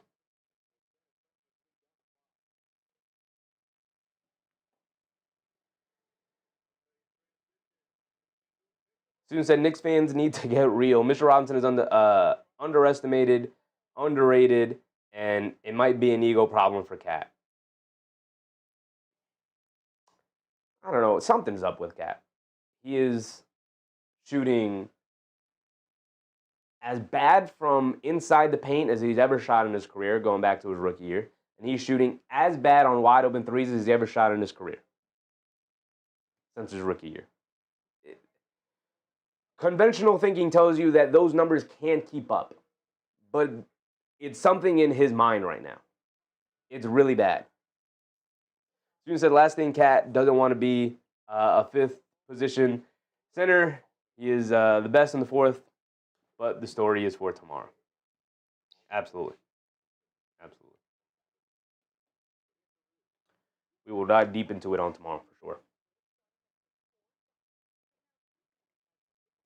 5-point lead here for the Spurs, with Julian Champagnie sitting with 4 made threes, 15 points. He's got fouled on a 3-point attempt as well. Been pretty crazy.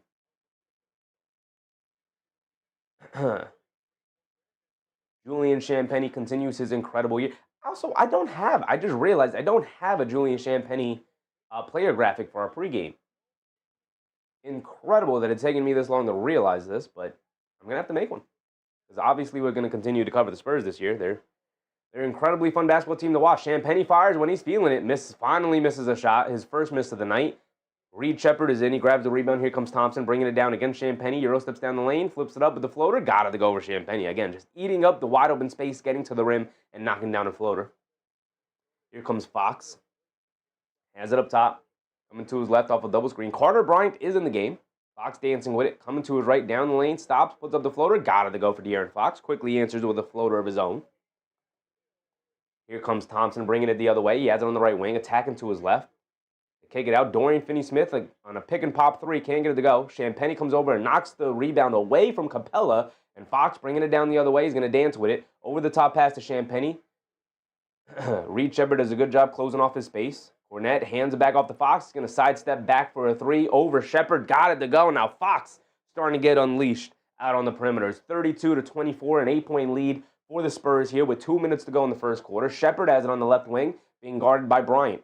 They get over to Capella. Capella being guarded by Cornette. Back over to Shepard. Coming to his left off the handoff. Driving it down in the lane. Stops. Steps through. Kicks it out to Finney-Smith. Now over to Eason. Down the lane. Fall away mid-range shot. Rattles it in over Champagnie. That's good defense for the Spurs there. They will live with Eason having to settle for a fall away mid-range shot. He's just happened to knock it down there. Excellent shot for Eason. Fox has it up top looking for an answer. Dribbles into a pull-up three over Eason, and he got it to go. He is feeling it, ladies and gentlemen. He is feeling it. 35-26, 1:30 to go here in the first. Shepard bringing it down right side of the court. Gets it over to Eason. He's feeling it as well. He's looking to attack. They swing it out to Thompson, and they say Eason stepped out of bounds. Ball going back to the Spurs here. Trying to do a little too much as a creator. Not necessarily a great part of his game. Okay, Hazy said, everything Cat does looks so difficult this year. Abso-freaking-lutely, brother. He is not getting anything easy. He's not making his life any easier. But at the same time, he's getting more wide open looks this year than he got last year. And he's converting them at a worse rate than he did last year. It doesn't make any sense to me. Fox crosses over on Shepard, tries to put up the floater, but good job from Shepard to continue to hustle. Ends up with the block from behind on the chase down.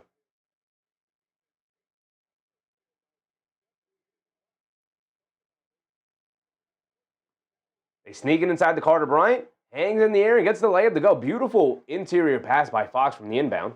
And Bryant got the layup. Thompson has it on the left wing, being guarded by Bryant.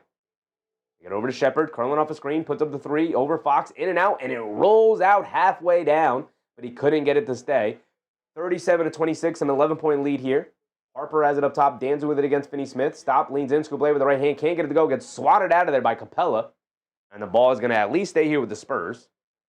Under a minute to go here in the first quarter, 11-point lead for the Spurs. They're on the verge of a 40-point quarter.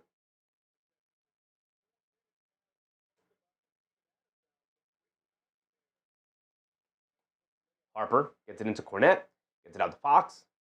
Fox coming to his right, hits Cornette curling to the basket. Big right-handed hammer, beautiful classic pick and roll for the Spurs. Some bad defense for the Rockets there. Great spacing for the Spurs. Had the paint wide open for the roll there. Amon Thompson answers right back with a little fall-away jumper in the paint. Again, doing a good job of eating up the space they're giving to him because of his lack of a three-point shot. They can't get out the Carter Bryant for a three. He's not known for his three-point shooting. Part of the reason why he can't crack the rotation this year is because of his lack of an offensive game. Misses that open three there. Thompson has it up top. They're going to hold it for what could be the final shot of the quarter here, although there is about a 4-second difference between game clock and shot clock. Thompson has it up top, being guarded by Harper. Coming to his left off a Shepard screen, dancing with it against Fox. Now he switches onto him. Thompson, down the lane, stops, spins, knocked out of his hands. Swipe of the Fox, strikes again, and then knocked out of Keldon Johnson's hands, but he can't hold on to it. It's off of him, and the ball's going to go back to the Rockets here. Dorian Finney-Smith doing a really good job of keeping that, or giving that possession back to the Rockets, I should say. That's it. Suns up 16 on the Sixers. Yes, sir. Yes, sir. We got 5 seconds remaining here in the quarter, so we'll go around the league. We'll check that game out. Maybe even we'll put it on the second monitor here, just so we can watch the ending of that one. Make sure no shenanigans happen at the end of it. That's a 39-point first. Impressive. Yeah, I miss the days where we put up impressive first quarters. Şengün gives it up to Thompson, who tries to throw down a ridiculous reverse double pump slam. Got a little too extra with it. Misses the dunk, and that's going to be the end of the first quarter. 39-28. An 11-point lead for the Spurs here. Largest lead was 13. 8 points for Fox, who got unleashed at the end of that first quarter there. 2 for Cornette, 2 for Bryant, 2 for Johnson. Dylan Harper is yet to score. He's 0 for 1. As for the Rockets, 7 for Durant, who's 3 for 3. It's a good start for Durant, a great start for Durant. 4 for Şengün, 4, 3, and 6 assists already for Alperen Şengün. He's triple-double watch. Triple-double watch for Alpy. Thompson with 6. Eason with 4. Eason, impressive defense as well with the 4 points. Shepard missed his 1 shot attempt, but 1 rebound, 1 assist, and a nice big old block on De'Aaron Fox. Go around the league. This is tomorrow's slated game. 102-86. 9:30 to go in the fourth quarter, and the Suns up big. Okay, keep it going. Keep it going, Phoenix. The Clippers Bulls are about to enter halftime, not overtime, my goodness. They're about to enter halftime here with the Bulls leading by 21 at halftime. Not great for the Clippers. Although it was recently announced that Kawhi is going to be out, because of course he's going to be out. So, the Clippers who are on their way to 500, or about to lose a bunch more games in a row. Suns Jen said the Jalen Green era begins. Is Jalen Green playing? Oh, snap. Or is it about to begin as in he's about to come back? Coming off the bench or anything? Yeah, he's coming off the bench. He's got 12 tonight, 4 for 9, 2 for 4 from 3. Okay. What do you think so far? Solid? Solid? Playing well? Rusty? What's your take on him today, brother? I'm going to put the game up on the second monitor over here. We'll keep an eye on it as that time winds down. I do want to see Jalen Green playing for the Suns. I do want to keep an eye on that situation. Beautiful fit. The honeymoon phase begins. I do like Jalen Green.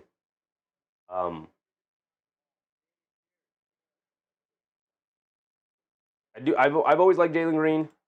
Just maybe not as the second overall pick, and then maybe also not as a number 1 guy.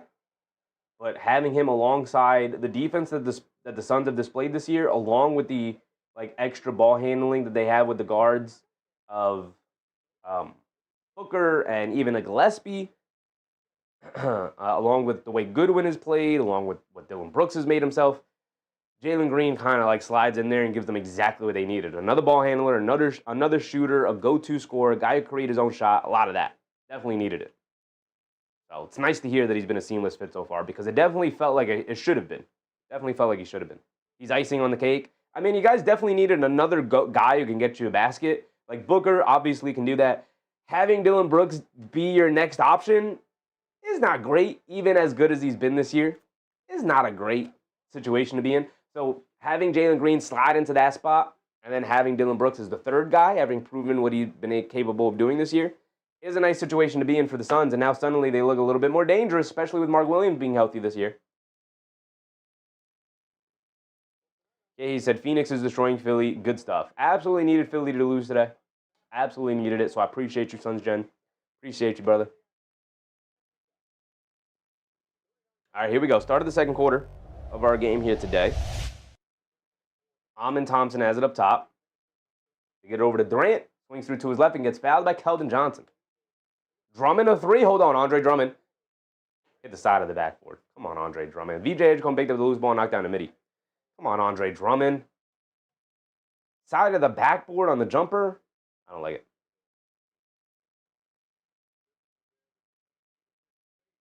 MBM, what's up, MBM? Fire Coach Brown now, my opinion. I think it's a bad idea. I always think it's a bad idea to fire a coach in the middle of a season. Always. No matter how bad the situation is. Unless you're a tanking team. I think if you're even a halfway decent team, firing a coach midway through a regular season, I always think is a bad move. They give Amin Thompson the wide open right corner three. Can't get it to go. Here comes Harper bringing it down the other way. They get over to Wemby. Wemby on the right wing being guarded by Capella. Wemby holding on to it. Now coming to his right. Driving it down against Capella to the basket and throws it down over him. How are you supposed to guard that? Maybe don't give him the straight line drive, but centers are not supposed to be able to have to guard straight line drives from other centers. It doesn't make sense. 41-28. Thompson driving it down, draws the foul on, who is that, Carter Bryant.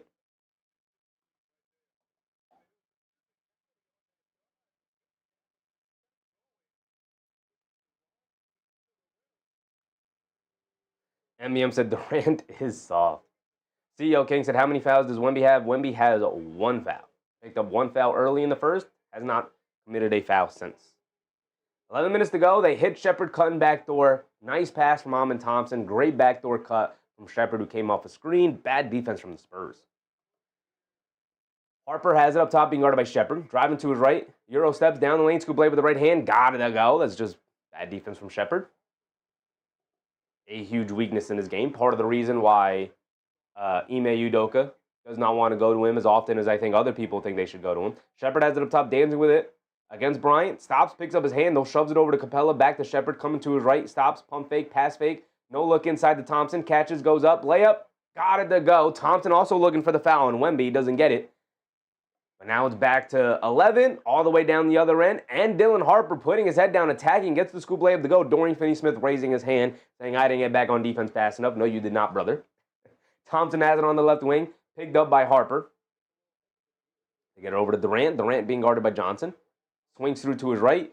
Tries to hit the pocket pass inside. Ball gets kicked out of bounds. They don't kick the kick ball. They just say side out of bounds. Knocked out of bounds by the Spurs.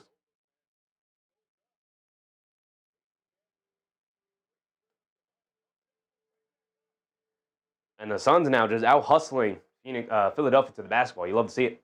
13-point lead for the Spurs. 10 minutes to go. Thompson, full head of steam. Euro steps down the lane, draws the foul, and he banks in the floater straight away. He's going to the foul line for one more. Great finish for Amin Thompson. Eric C said we'll talk Knicks tomorrow. Let's be patient. I will indeed talk Knicks tomorrow. Vent your frustrations for sure, but I'm not going to dive too deep into it.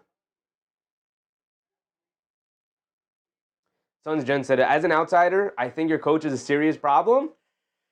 That's not great to hear, brother. Not great to hear. How did you feel about Tom Thibodeau when he coached the Knicks? Because as an insider, I'm not an insider, but like as somebody within the fan base who watched every single minute of every game last year, Tom Thibodeau was definitely a problem last year. How did you feel about Tom Thibodeau as an outsider? From the outside looking in. Fox driving to his left. Ball gets knocked out of his hands or he mishandled it. Either way, here come the Rockets. Thompson did knock down his free throw, by the way, so it's a 10-point game, 45-35. Durant up top being guarded by Johnson. They spray it out to Shepherd. Shepherd on the pick and pop straight away. Three, can't get it to go. Battle for the rebound. And Dylan Harper digs down and knocks the rebound to himself. Hit ahead to Johnson. Down the lane, goes right into the chest of Durant. Now spinning, coming out, pulling all the way back out. Good defense from the Rockets to get back. And now Johnson up top being guarded by Durant. They get over to Wemby. Curling around to the basket. Scoop blade with the left hand. Can't get it to go, but gets fouled by Capella. Going to the foul line for 2 free throws. With 9:20 to go.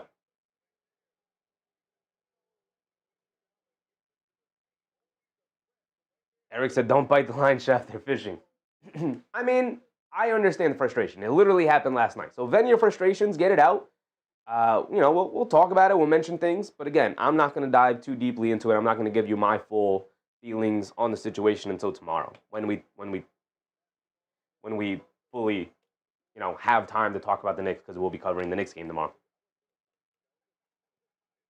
Student said, wait for tomorrow. We could talk about the Knicks. Yeah, we got a Knicks game coming up tomorrow, which is why I'd rather wait for that. I'd also rather give the respect to the Spurs and the Rockets, who are two really good teams playing today. This is a really good game. I don't want this Rockets-Spurs game to devolve in just Knicks talk.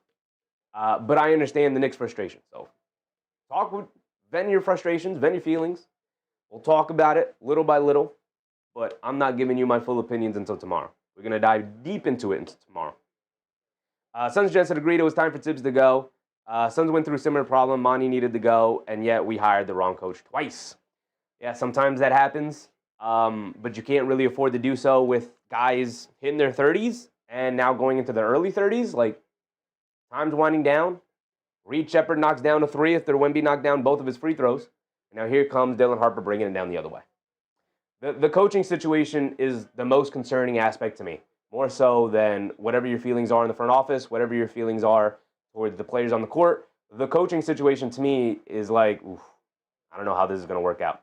Castle gets it over to Wemby. Wemby, mid-range pull-up jumper over Durant. Got to go for Victor Wembanyama. Back up by 11, the Spurs go, keeping the Rockets an arm's distance away. Why is my timer stopped? 8:30 to go. Thompson has it on the left wing to get it up top to Shepherd. Back to Thompson. Thompson being guarded by Wemby. Coming to his right, directing traffic. Thompson coming to his right. Settles for the deep mid-range jumper. Comes up short, can't get it to go. Johnson with the rebound, bringing it down the other way. Johnson hit ahead to Wemby. Sidestep, gets it over to Johnson. Johnson, gets it over to Harper. Now to Wemby. High post, pump fake. Faces up, pump fakes again. Leans in. Can't get the shot to go. Knew he was going to miss it badly. Good defense from Easton to not foul Wemby there on the other end. He Euro steps down the lane, gets blocked by Harper, tries to get the putback, can't, gets knocked out of bounds by Castle, and it's going to stay here with the Rockets. It did indeed get knocked out by Castle.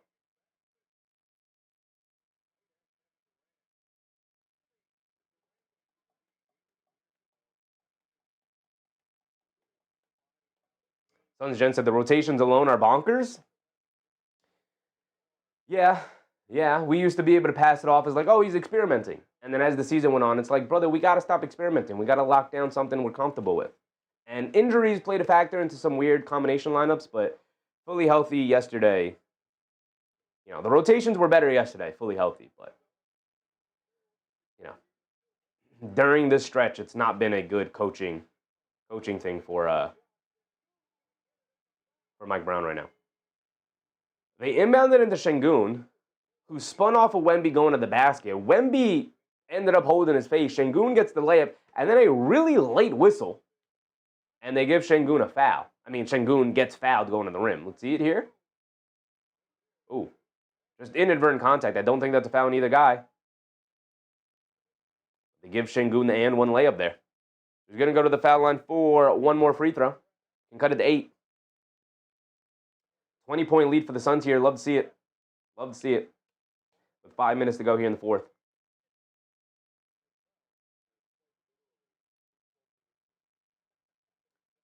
Şengün knocks down his and one free throw. Under 8 to go. Here in the second quarter. Castle has it up top. Swing it out to Johnson.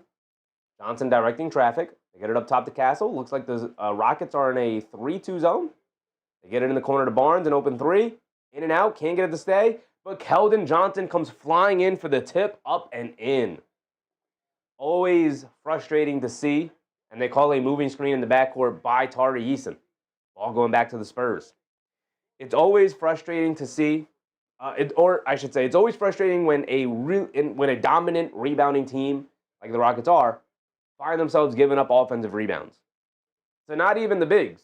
Like, Kornet's grabbed a couple offensive rebounds. That's going to happen. Kornet's a really good offensive rebounder. But that time, Keldon Johnson just come flying down the middle of the lane and out-hustles the Rockets to the rebound there. Should not be something that's happening on a consistent basis. And so far here tonight, it has. They lob it inside the Wemby here. Wemby gets almost triple teamed, knocked out of bounds. It's going to stay here with the Spurs, though.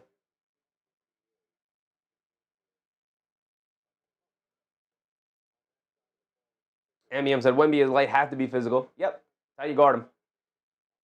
Wemby draws a double, kicks out to Champagnie, open three, got it to go. Maybe don't leave that guy open. Maybe that's not the guy you want to leave open. Here comes Shepherd, bringing it down the other way. Middle of the lane, fall away jumper in the paint, got it to go. trying to keep pace here, still finding yourself trailing by 11. We're under 7 now. Castle crossing over down the lane, hop step, kicks it out. Champagne, another open one. Can't get that one to go. Wemby, the long offensive rebound to kick it out to Castle with deep straightaway three. It's a bad shot. He can't get it to go. It's not your shot, Castle. That's not your shot. Let's run some offense. Here comes Şengün bringing it down the other way. They get over to Shepherd, back to Şengün. He's being guarded by Castle. Obviously a mismatch here. Şengün picks up his handle, gets it over to KD. KD coming down, middle of the lane, coming to his right. He ain't get it to go, but that's because he's fouled by Keldon Johnson. He's going to the foul line for 2. 6:30 to go.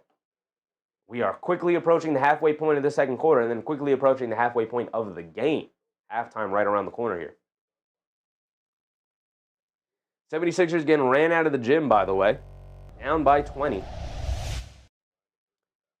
Oh, actually, never mind. It's quickly a 7-point game. How did that happen? Am I behind here? Oh, I'm live. What happened? It was just 20. Suns Gen, what happened, brother? Are you going to let us down here? Dog, I thought we had this in the bag. I thought we were going to witness a Philadelphia loss here.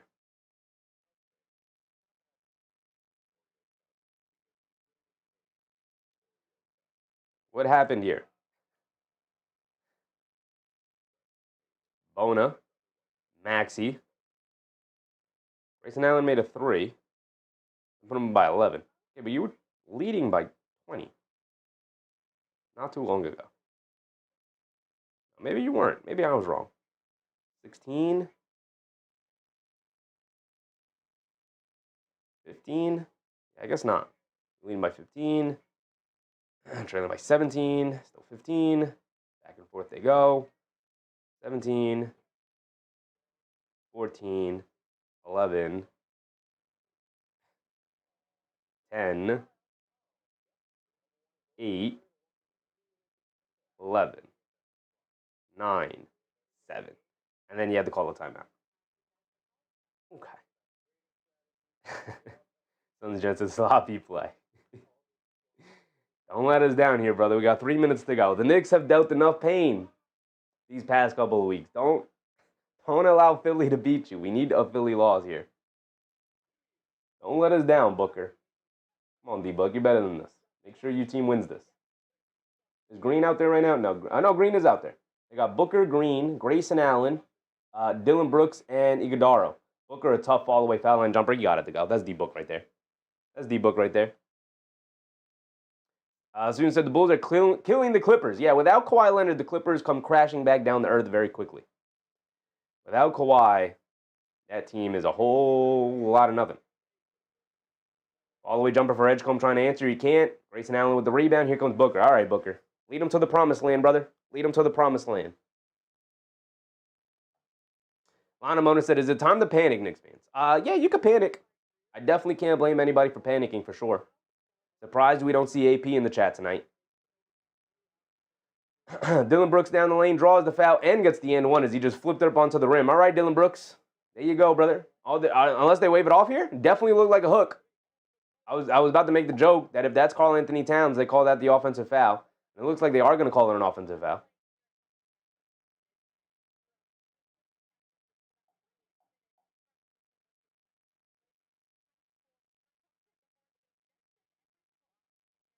The Fleas. What's up, Fleas?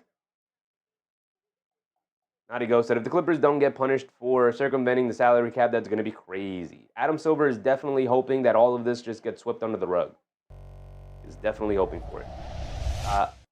They didn't call it an offensive foul, by the way. They just called it a foul on the floor and no free throws. No basket. Kevin Durant's at the foul line for 2 free throws. Knocks down the first one. And another one coming. Back to a 10-point game. Cut it to single digits again. Booker. All-the-way jumper over Grimes. Can't get it to go. Long rebound. Maxey with a running start. It's a 2-on-1.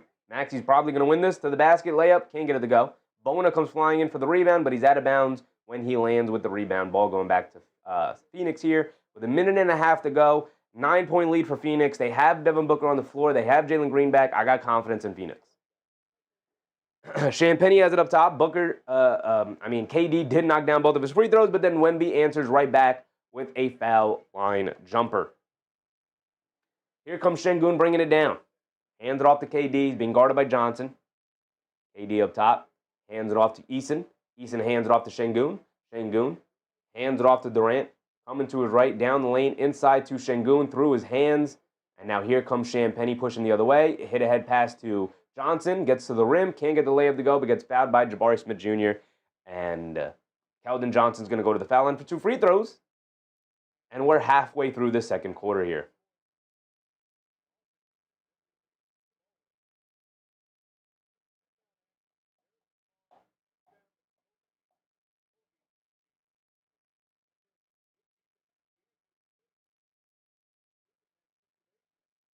Wembanyama's pointing to his arm. That's got a scratch on it with blood coming out, telling the official, like, call something. This doesn't happen by accident. Not like I'm out here scratching myself.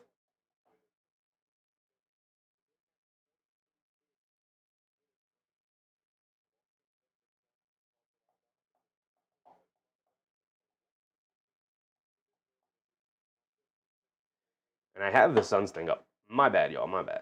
Get the Spurs Rockets game cast back up. Here we go.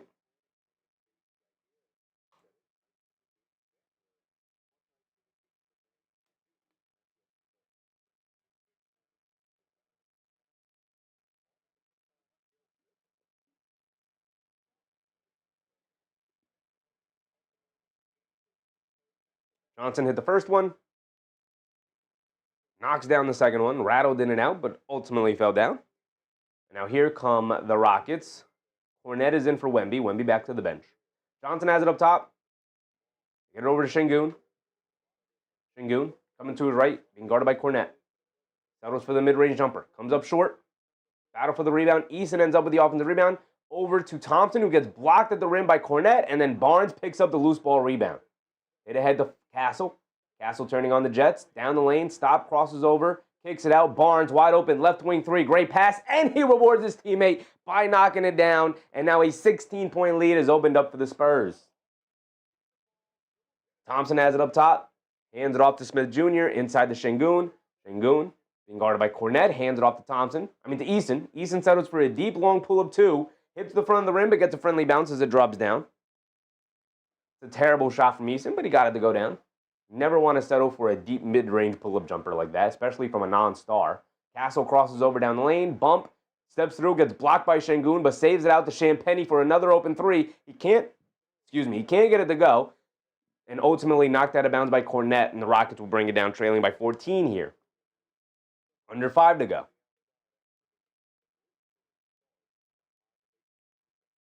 The Fleece, and I'm curious to see how Booker and Green play together over time. Me too.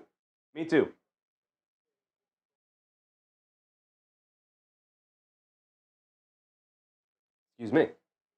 That was an aggressive sneeze right there. Jabari Smith Jr. gets it over to Kornet. Kornet has it on the left wing. And they hit Steph Castle with a 3-second violation. That is a free point for the Rockets. All you got to do is knock down your free throw. Clifford Makarubo, what's up, Cliff? Phoenix was hooping tonight. They're up by 7 with 53 seconds to go, so I guess the game's not over yet. They could definitely throw this one away, but Phoenix definitely has the control right now.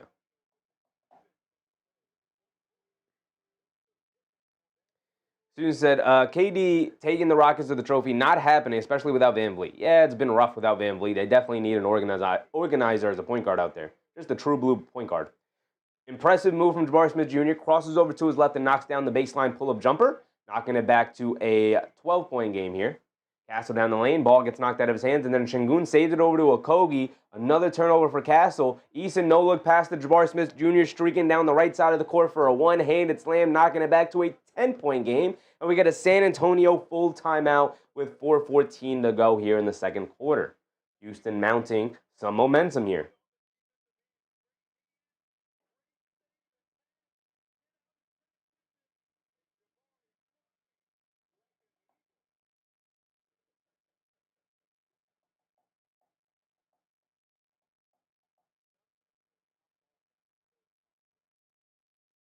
Trap Booker in the backcourt. He's got nowhere to go. But he's not in the backcourt. He's in his own court. And then they get the steal. And Maxi's just going to push it the other way. Crosses over, down the lane, scoop layup. Can't get the layup to go. And then who is that? Grayson Allen, Gillespie with the rebound. Over to Brooks. Brooks bringing it down left side. And guarded by Oubre. Knocked out of bounds. It's going to stay here with Phoenix. Oubre upset there was no foul called. Timer's sticking too far. We got 4:14 to go here in the first. In the second. Excuse me. 4:14 to go here in the second.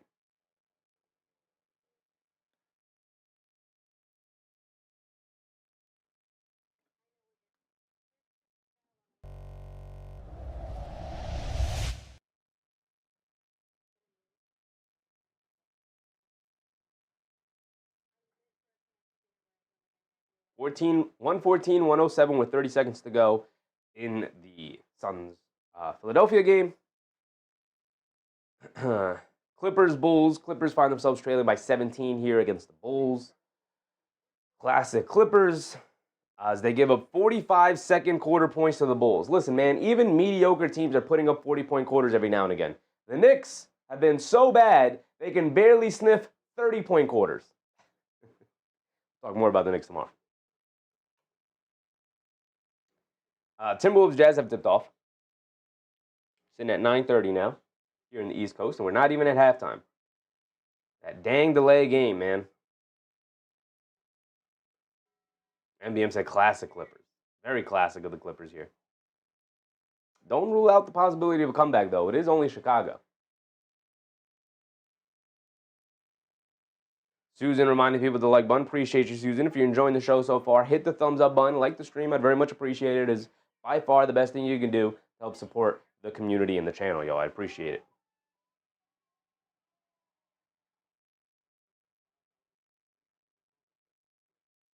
Susan said, please, I'm already hurting. Can we wait until tomorrow night?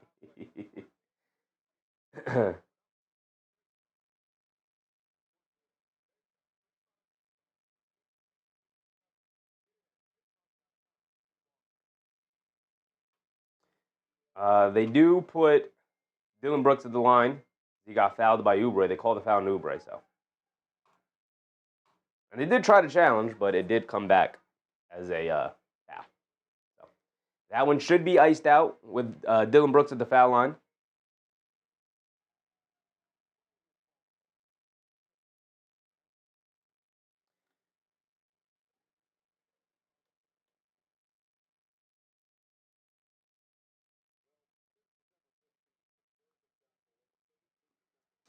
Really good three-point shooting night for the Spurs as we're back into this one. Fox gets it over to Cornette. Cornette gets it over to Champagnie. Champagnie pulls it down. They get it over to Harper. Harper coming to his left up the Cornette screen. Down the lane. Throws the lob up the Cornette. Big one-handed hammer for Luke Cornette. NBM said, staying away from the caffeine. Knicks got my pressure up. Yeah, definitely a lot of frustrations boiling over right now. Shepard coming to his right of a Şengün screen. Down the lane, throws up a tough floater off glass. Can't get it to go. Thompson comes flying in. Can't get the one-handed putback. And now here comes Fox pushing it the other way. Şengün's going to be forced to pick up, and Fox is going to go to dance. At the foul line, kicks it out. Harper, one-on-one against Shepard. Stops, turns, kicks it out to Barnes. Pass fake. Now gets it over to Champagnie. Left corner three, no hesitation. Over Kevin Durant. Got it to go, and Julian Champagnie continues to be in fuego from the three-point line. He's now 5 for 8 from the field. 18 points now, though. His 6th three of the night, as Durant answers right back with a pull-up three of his own. And hold on now. Hold on. Don't start pulling away this far yet. 3 minutes to go. A little over 3 minutes to go. Fox coming to his right at the Cornette screen. They kick it out. Harper will fire a right wing three. In and out, can't get it to go. Thompson with the rebound, bringing it down the other way. Thompson putting his head down, attacking, pulls it back out. Durant wanted the ball. Thompson didn't get it to him. Durant's upset. Now they get it to him. He's being guarded by Fox. Hit Jabari Smith Jr. coming along the baseline. Pump fake goes up, gets blocked by Luke Cornette. And now here comes Fox bringing it down the other way. Fox, one-on-one against Jabari. Stops, all the way midi. Got it to go for De'Aaron Fox.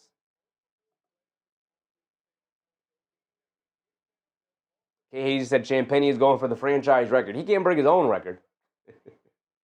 They get it over to Durant. Durant, they get it over to Shepard. Shepard, a left wing three, can't get it to go. Champagnie with the rebound. And Julian Champagnie will bring it down the other way. And they get over to Fox. 2 minutes to go. Fox has it up top. Coming to his left off the Cornet screen. Dancing with it. Hands it off to Champagnie off the curl screen. 3. Can't get it to go. Şengün with the rebound. Şengün up top being guarded by Cornet. Takes the handoff. Keeps it. Fox trying to come up with the steal. They can. They get it back to Şengün. Throws the lob up to Thompson. Gets fouled by Cornet. Thompson on the lob dunk. Can't get the shot to go down, but he did get fouled by Cornet, so he's going to the foul line for 2 free throws. MBM said both teams chucking.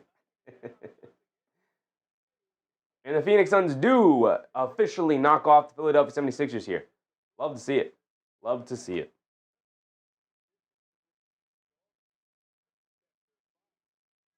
Thompson at the foul line, knocks down the first one. Got another one coming.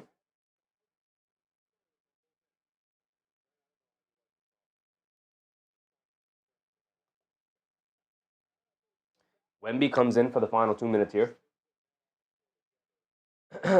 Luke Cornet remains in the game. They're going to the double bigs to close out the first half.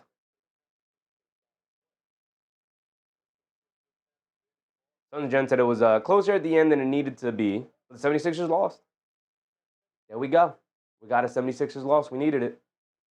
There you go. Does that move you into 6 now, Suns Gen? Are you finally above the Lakers yet?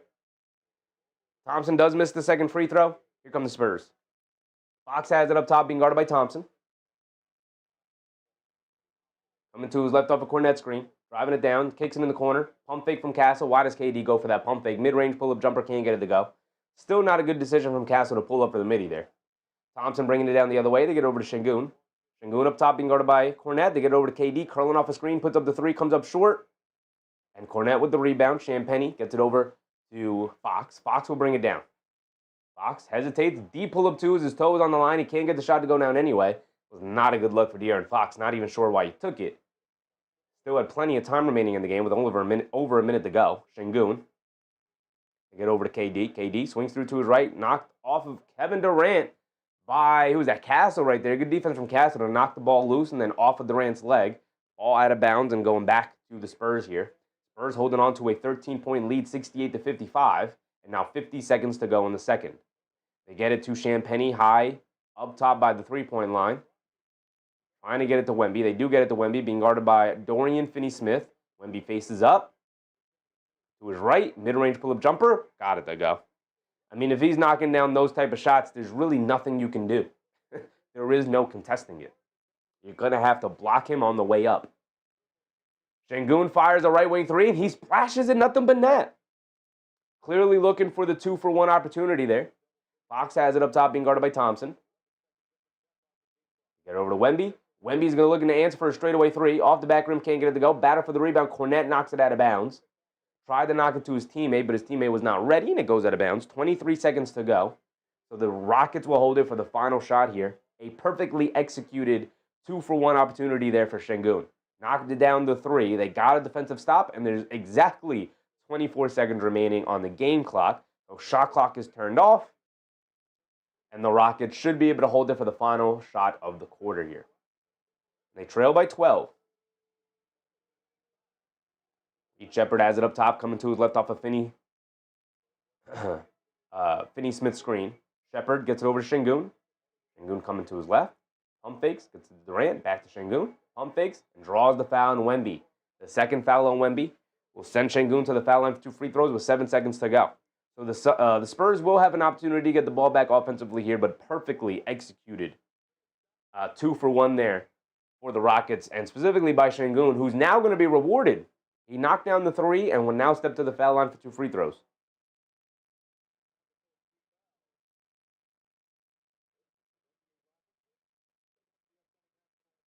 Suns Gen said, probably not. We've been stuck here for forever. As long as you keep winning.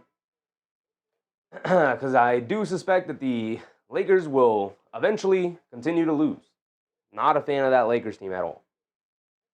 But when you have Luka, you're kind of guaranteed like 50 wins. Şengün knocks down the first one. He's got one more coming. He can cut it to a 10-point game, which would not be bad for the Rockets, considering the way the game has gone on. Definitely has felt like the Spurs have held. Şengün does knock down both free throws. Fox bringing it down the other way. Final seconds of the quarter. Fox rushing it down. They get over to Wemby. Wemby fall away 3. Heaves it up there. Nearly banks it in. Can't get it to go. Wemby was definitely looking for the foul call rather than trying to make the basket. I think one of the biggest issues Wemby has right now is how easily he is knocked off balance. That time was already knocked off balance, and instead of trying to rebalance himself and just take the shot, instead tried to lean in and draw the foul, couldn't get the foul, heaved it up there, almost banked it in, but it didn't go in. And that'll be the end of our first half there, 70-60. Not bad. Not bad.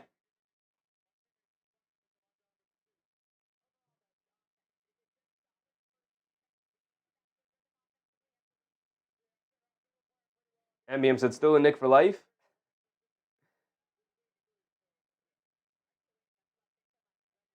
Sons Jen said, good, Lakers are a drag. They are on our ban list, man. We don't like the Lakers around here for a multitude of reasons. But number one, they suck to watch. They are not a fun basketball team to watch. They don't play an entertaining brand of basketball. Look at the West. Let me blow my nose real quick.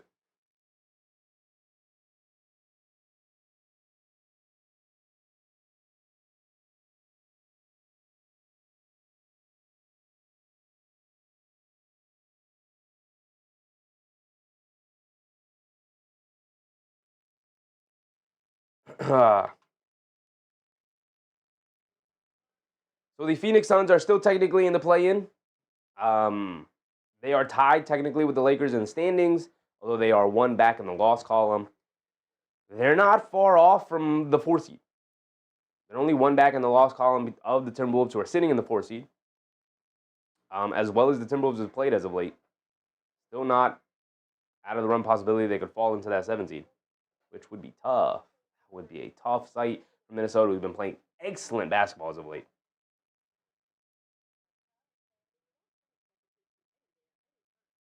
MBM says Spurs are real good, though. They are real good. I mean, they didn't accidentally walk into the 2nd overall seed. And this is with a multitude of injuries. Fox didn't start the year. Wemby missed a ton of time. Keldon Johnson missed a little bit of time. Yeah, they've been... Devin Vassell's still out. Fully healthy, this is a ridiculously scary team.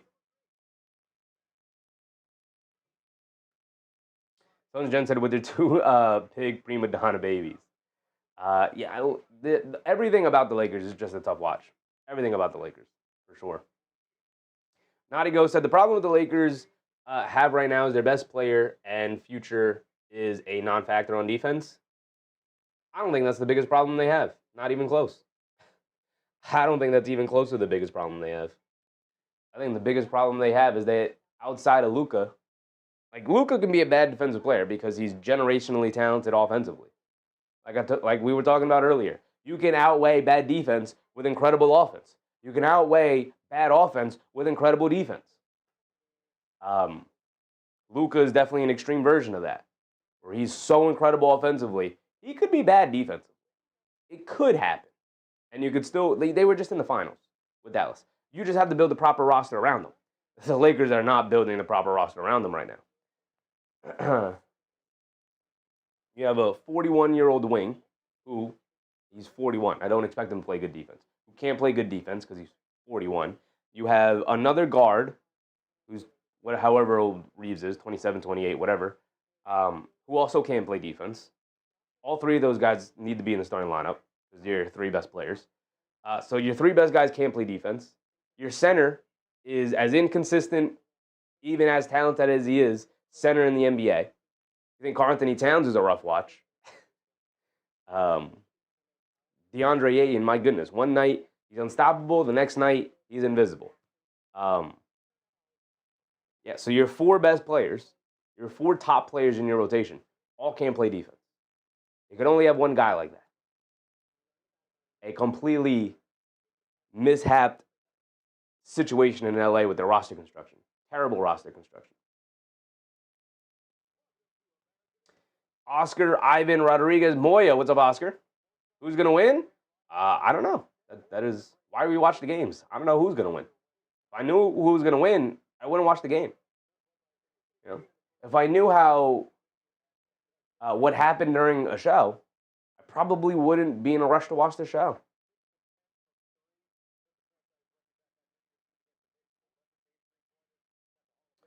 Are the standings updated already for Phoenix here? They're 26-17. Sons Jen said, don't get me started on that little foul Bader Reeves. Like I said, everything about the Lakers is a tough watch. Everything. Luka, LeBron, Reeves, Ayton. You got the flopping fish himself, the originator of the flopping fish dynamic, Marcus Smart. You got the incredibly annoying head coach who thinks he's levitating over everybody else, and JJ Redick. Everything about the Lakers is a tough watch. There's almost like no likable aspect to the Lakers. MBM said Golden State should have traded Kuminga better. Now look at them. I mean, I just don't understand it. I know he doesn't really do a ton outside of like score every now and again, have big scoring outings every now and again. That helps you win basketball games, which is why Steve Kerr is just out on him. But they definitely should have moved off of him 2 years ago, and they have just dragged this out to the point where they're not going to get anything of value in return. They got to trade him. Incredibly mishandled by the front office there.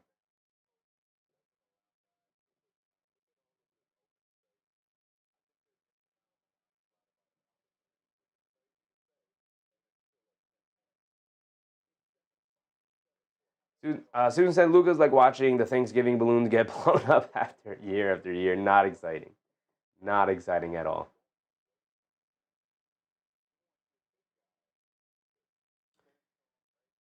It's only actually it's a 16-point game. 18-point game, my bad. It's an 18-point game. I was going to say, for some reason I thought it was 12, but I was looking at the numbers the wrong way. It's an 18-point game. Bulls over the Clippers. They're a minute away from the fourth quarter. This one is probably over, although, again, you can never count out the Bulls just giving a game away here. Timberwolves playing the Jazz here. They got a quick early 7-point lead. They get approaching the halfway point there. MBM said, now Butler gone. Yeah, and now it's over for Golden State. Now they don't have options. Now they don't have options. Steph is 37 years old. Whatever they're capable of doing is going to last as long as Steph Curry decides to continue to play basketball. Hopefully that's for another 3-4 years or so. Who knows how much longer we have with Steph. But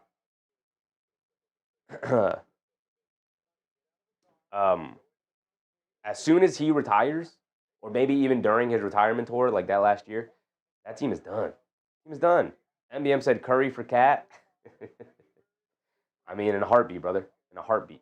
I'd play Steph Curry and Jalen Brunson in the backcourt together. Don't care. I'd do it.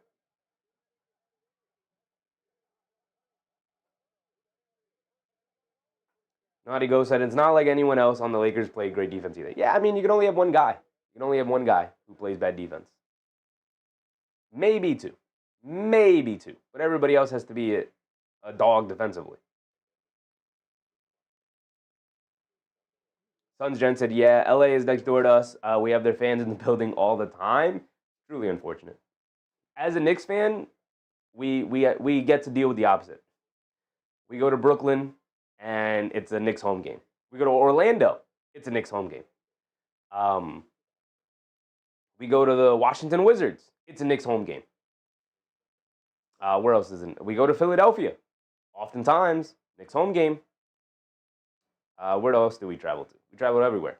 Atlanta, Knicks home game. It's pretty crazy.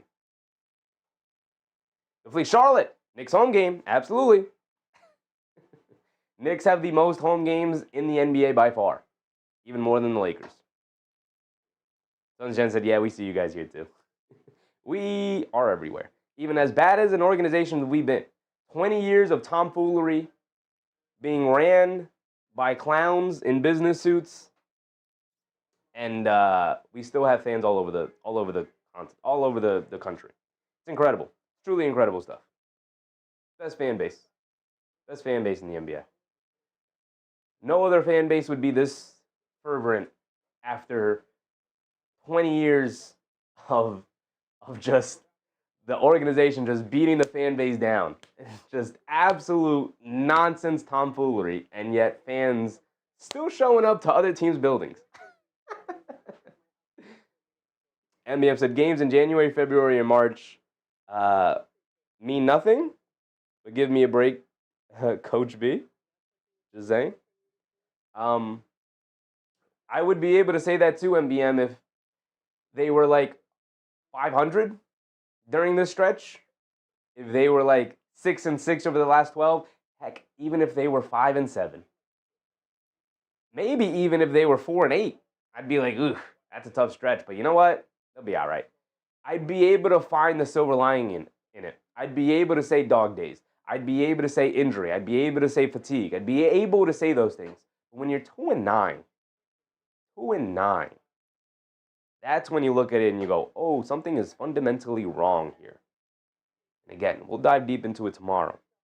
Something is fundamentally wrong here. I didn't even mention it, but 70 points in the first half for the Spurs. Always nice to see a 70-point first half. 39 in the first, 31 in the second. Rockets not too far behind, only trailing by 10, 60 for them.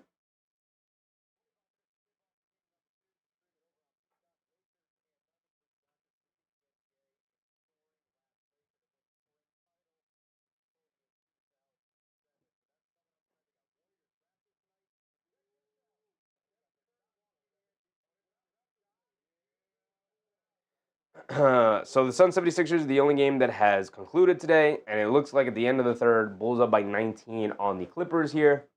That one will likely follow suit with the Bulls beating the Clippers. But again, can't always count on the Bulls to handle business there. So we'll keep an eye on it. They'll likely end it, but we'll see.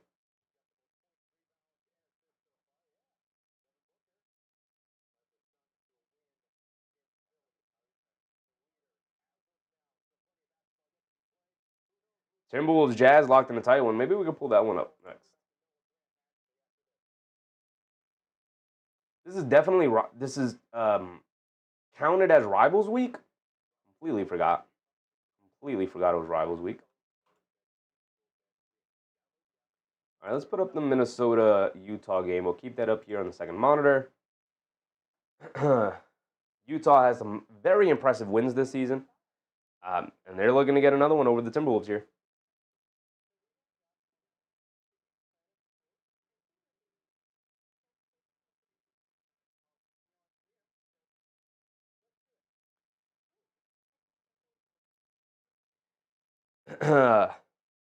And I have been keeping track of what we want to talk about tomorrow in regards to obviously our Knicks. We've touched on some stuff here today. We're not going to dive too deep into it for the millionth time. I'm saying it. But I do want to say that, like, as DiVincenzo goes to the basketball layup, God, I miss Dante DiVincenzo. I would trade Mikal Bridges for Dante DiVincenzo. I'd give up even a pick to get Dante back from Mikal. Like, just get off my team. Give me Dante back, please. Please. But, again, we'll go through it all tomorrow. Everybody is going to get a piece of the blame pie. We're going to try and touch on everybody in our pregame. Normally we talk about, like, the players as they've been playing lately, and then what I expect them to do that night, and the matchups and all of that.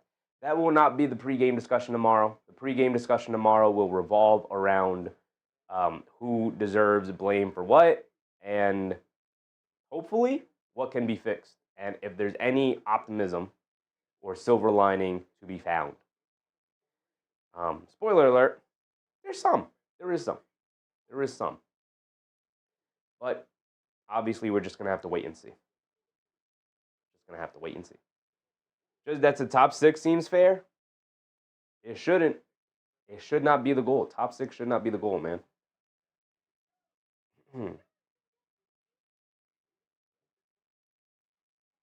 The Fleet said, I bet Golden State wishing they had a better relationship with Kuminga. Although he's not Butler, but he's better than nothing. He should have been traded 2 years ago. They're just out on him. He's out on them. It's not like he would even come in and play hard for them anymore. In terms of, like, keeping a better relationship with him, it does not seem like a strong suit of Steve Kerr. I mean, what young player does he have a good relationship with? What young player that they've drafted? Yeah.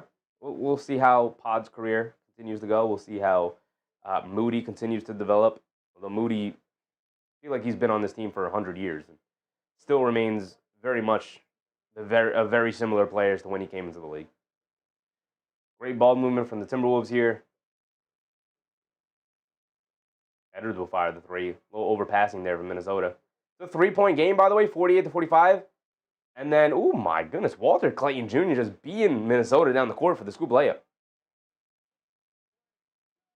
I would rather Walton Clayton Jr. over Tyler Cole. That might just be me. MBM said, no, I'm good. MB is a playoff menace. We'll see. We'll see.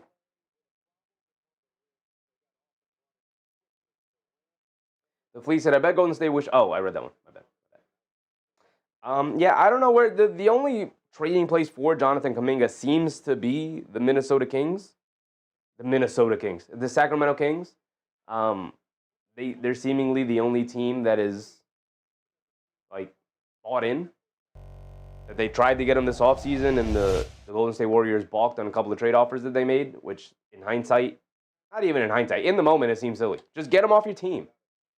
You're not building his value back up. So just get him off your team. I'm very interested, MBM, into how Mike Brown responds. Very interested in how Mike Brown responds coming off of this. Coming off of these last couple of sort of reports and stuff about locker room issues. Very interested to see what happens. But besides that, here we go. Start of the second half. Şengün has it up top. He's being guarded by Wemby. Get it to Durant, curling off a screen. Mid-range pull-up jumper comes up short. Battle for the rebound. Wembanyama picks it up after Champagnie knocks it loose. Here comes Castle pushing it the other way. Castle up top. Swings it out to Champagnie. Another open three. That guy can be left open, Houston. Champagnie picks up right where he left off. His 6th three of the game. 7th three of the game. 7 for 11 from the field now. And then Okogie answers right back with a 3 of his own. All right. Well, that's one way to shut him up. And now here comes De'Aaron Fox and the Spurs. Fox has it up top, being guarded by Thompson. They get it to Wemby in the high post, being guarded by Okogie.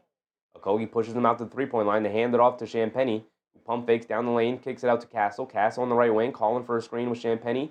Dancing with it, crosses over, down the left, rejecting the screen, spins to his right to the basket. Scoop layup, got it to go. Beautiful move by Steph Castle on Jabbar Smith Jr. there. Again, all the way to the rim. Here comes Şengün bringing it down the other way. Hands it off to Durant, coming to his left. Foul line pull-up jumper. Too strong, can't get that one to go. Battle for the rebound. Ball knocked loose. Fox able to pick up the long rebound. Now here comes Fox, left side of the court, being picked up by Thompson. Fox gets it over to Wemby. Wemby being guarded by Şengün. Dancing with it, coming to his right. Now crossing over to his left. Inside pass to Champagnie. A beautiful pass, and it gets fouled by Okogie. And are they going to put him at the foul line for 2? Might just be side out of bounds. I think that's a foul on the catch of the pass, not on the shot attempt. MBM said, Golden State privilege is over. Draymond contributed to the downfall, in my opinion. I agree with you. Utah is taking the lead, by the way. They're up by 2. Castle has it up top. 10:30 to go. They lob it over to Wemby. Wemby, right wing, being guarded by Thompson. Spins off of him, fall away, deep mid-ranger. Way too strong, shot up, an air ball appeared. Şengün picks up the long rebound, bringing it down. They get it over to Jabari. He's going to walk into a pull-up 3. They're going to dare him to shoot. He does. Can't get it to go. Barnes with the rebound. Here comes Fox. Fox shot out of a cannon, driving it down in the lane. Stops. Nash dribble under the rim. Goes up. Layup. Got it to go. As he just went right into the chest of Alperen Şengün. Smacks him in the face. It looked like with his back or the back of his head. Şengün hit the floor. No foul called either way. No offensive or defensive foul. But Fox does get the layup to go. It's a 14-point lead for the Spurs. 9:45 to go. Thompson has it up top, being guarded by Castle. They're going to give him the wide-open mid-range shot, and he's going to make him pay by rattling it in. 77-65, 12-point lead. Fox turning on the Jets down the lane. Scoop play with the left hit. Gets chased down by Smith Jr. Şengün hops into the air and throws it away. Again, caught with the ball in his hands up in the air. Randle misses a free throw as Utah is taking a 5-point lead. Come on, Utah, pull that victory up. I'd love to see it. MEM said, wow, the physicality is real. It always boggles my mind when people say the NBA is soft. It's like, the physicality is still there. It's just physicality with, like, purpose, as opposed to before, where guys would just, like, elbow and push each other with no basketball intent. But sure. Wemby steps through, baseline jumper, terrible shot, great defense from Şengün. Thompson bringing it down the other way, leaves it off to Durant. Durant has it at the high post, foul line extended. Backing down KD, kicks it out to Şengün. Şengün gets it back to KD. Fox trying to poke at the ball. KD coming to his left now. Pocket pass, beautiful pass inside to Şengün, who gets the easy layup. Incredible pass from Durant to Şengün, curling off the screen. 77-67. Castle crosses over down the lane against Jabari Smith Jr. Ton of contact, no foul call. Smith Jr. hits the floor and then trying to get a quick outlet. The Rockets throw it away out of bounds. Şengün upset at his teammates, at himself. Was he the one who threw the outlet pass? It's a crazy pass from KD. Thread the needle between four Spurs players there. Fox coming to his left off the Wemby screen. Steps back. Fox left wing three over Durant. In and out, can't get it to stay. Wemby, the offensive rebound, kicks it out to Castle. Up top to Champagnie. No hesitation. Straight away three. He got it to go. Champagnie is on one here today, y'all. His 8th made three. If he can break the record here today against the Houston Rockets that he set against the New York Knicks on New Year's Eve, it'd make me feel a little bit better. They try to get it inside. Castle comes over, knocks the ball loose. He's going to bring it down the other way. And a windmill slam and the foul on Okogie as he unwisely, stupidly, I might even add, tried, maybe that's too harsh of a way to describe it as in try, but definitely undercut Steph Castle there as he went up for the dunk, made contact with his lower body. What are you doing, Okogie? First of all, that's a dangerous play from Okogie. Just, you run by him. Steph Castle gets the windmill dunk to go down. Almost got undercut. Could have been dangerous. Thankfully, everybody's fine, but my goodness. Castle will go to the foul line for one more, and there's a Rockets timeout. I mean, if I'm the Spurs, if I'm Mitch Johnson, coach of the Spurs, I'm going to the officials, and I'm saying, look at that. That ain't a basketball play. He's running down the other end of the court. There's only one other guy in front of him. He clearly undercuts him as he's already up in the air. That's a dirty play right there. MBM said Houston plays slow. They do play slow. Number one, they play an incredibly humongous lineup. But also, number two, the KD's old and Şengün is slow. And so you have to play the pace of your two best players. But outside of that, they don't have a point guard. A real point guard. Thompson is a nice ball handler and a nice off guard who has some point guard capabilities. Shepard is not really a point guard. He's more of a shooting guard in a point guard's body. And Fred VanVleet was really the only guy who could help set things up and play with the appropriate amount of pace, especially when games sort of get tight and start to slow down. But without him, they don't really have anybody to do that.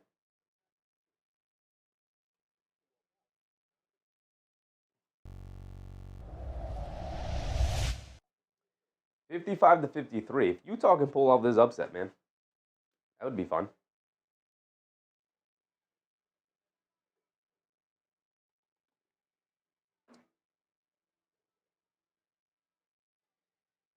We are only 4 minutes into the quarter here.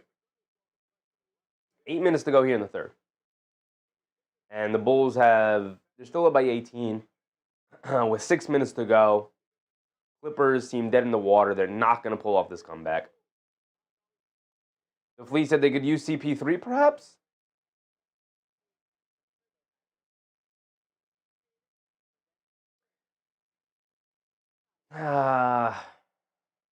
Maybe. Not a bad idea. Even if I'm the Rockets, I might bring in CP3, even if I don't plan to use him in the rotation, just to sort of have a guy like that to help mentor a guy like Reed Shepard, right? He's got a history with Houston already. So.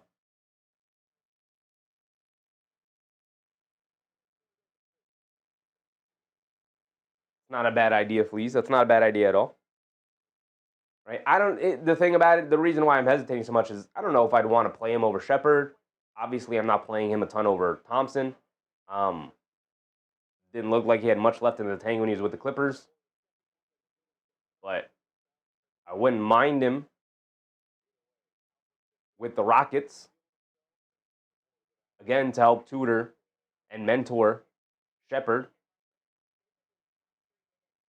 Also to help mentor Amin Thompson, who, they have in as their starting point guard right now.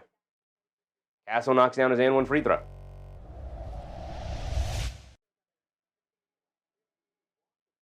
A 16-point lead has up. Why is my score so off? I gave 3 points to the wrong side. My bad. Go, and then there we go. There we go. 83-67. Durant driving it down, step back, foul line, fall away jumper. Got it to go for KD. That's one way to quell a lead or to quell a run. Castle bringing it down the other way, being guarded by Jabari Smith Jr. They get it over to Wemby. Wemby in the high post, hands it off to Champagnie, hesitates from three. They have to go flying at him. They kick it out to Wembenyama on the pick and pop. Fires up a three, comes up short. KD with the running start on the rebound, bringing it down the other way. Good defense by the Spurs. So KD slows it down. They get it to Jabari. Now they get over to Şengün in the post. They kick it back out to Jabari as Wembenyama just slipped and fell on the floor. But he can knock down the three. Wemby gets up and grabs the rebound. Quick outlet to Fox. Fox driving it down. Pulls it back out. Good defense from Durant. Hands it off to Champagnie for a three. Can't get it to go. Thompson comes flying in for the rebound. Now he's going to push it the other way. Thompson turning on the Jets, putting his head down. 1-on-1 against Castle. Can't get the layup to go. Battle for the rebound. But a foul is called. Foul on the rebound attempt, the tip-in attempt by Jabari Smith Jr. So he's going to go to the foul line for two. Castle comes up holding his hand after attempting to guard Amin Thompson at the rim there. Ooh.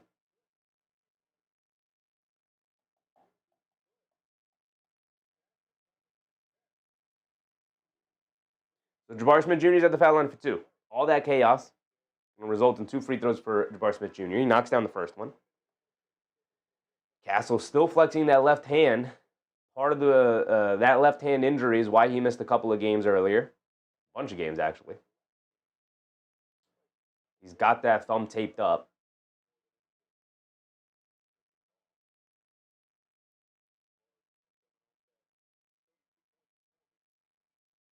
Smith Jr. misses the second free throw, but battle for the rebound, and the Spurs able to keep it away from the Rockets as Champagnie is able to grab the loose ball.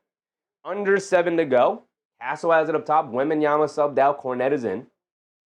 They get it to Champagnie. Gets it back over to Castle. Castle being guarded by Thompson. Coming to his left in the paint. Fall away foul line jumper. Comes up short. Long rebound. Castle on the floor. Ball bounces to him. And it's going to end up being a jump ball between Castle and Şengün.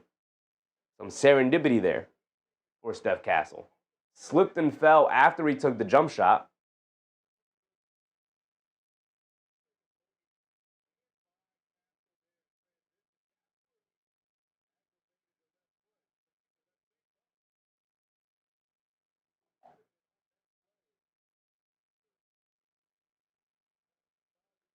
So 83-70. 6:40 to go.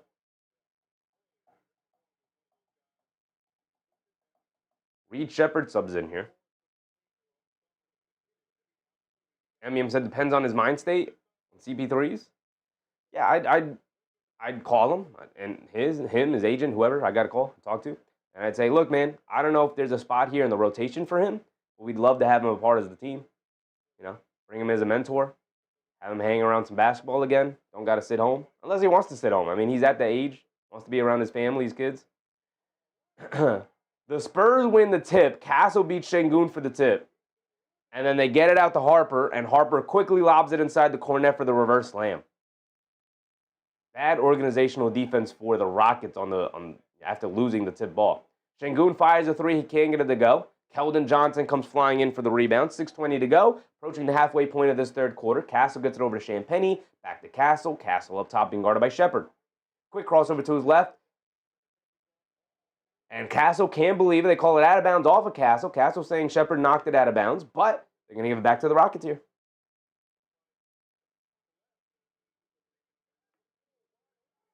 And then on the other end, they were too busy showing a replay. But at the end of it, Şengün spins and knocks down a little flip shot in the paint. 85-72. Harper gets it over to Champagnie. A straightaway three, curling off a screen. Off the back rim, can't get it to go. Long rebound out to Castle. On the left wing, jab step coming to his left. Trying to bully his way to the basket. Behind the back pass to Cornet. Cornet has it up top. Pass fake, kicks it out to Castle. Wide open right wing three. They want to dare him to shoot. He does. He can't get it to go, though. Battling on the glass. Knocked out of bounds. It's going to go back to the Rockets.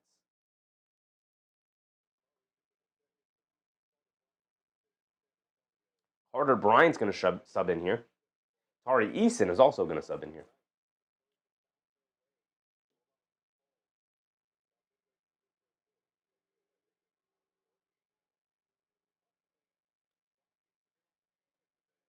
Here comes Shepard bringing it down. 5:30 to go. Shepard up top. He's being guarded by Harper. Coming to his right to get over to Şengün. Şengün in the high post, being guarded by Kornet. Kornet giving him ample space here. Not worried about his perimeter game right now. Durant, foul line pull-up jumper, curling off the handoff. Gets it to go for KD. Starting to heat up out of that mid-range, but they're still trailing by double figures. 85-74, an 11-point lead. A little over 5 minutes to go here in the third. Harper up top, coming to his right, walks into a pull-up three. They're giving him space, daring him to shoot. He obliges, and he can't get it to go down. Here comes Şengün bringing it down for the Rockets. Şengün has it up top, being guarded by Castle. Backing him down, spins in the post, pass fake, spins again. Got nowhere to go, kicks it out to Jabari Smith Jr., being guarded by Kornet. Jab step coming to his left, blowing past him to the rim. Gets swatted out of there by Kornet, though. Great recovery. Here comes Castle pushing it the other way. Crosses over to his right, down the lane, pump fakes again, kicks it out. Carter Bryant fires up a three, can't get it to go. And Smith Jr. comes flying in for the rebound. Now here comes Şengün quickly pushing the other way. Spurs are really struggling to knock down the three ball here in this third quarter. Something that's plagued them these last couple of weeks here. And then Şengün spins in the lane, out in transition the other way, and draws the foul. He's going to go to the foul line for two.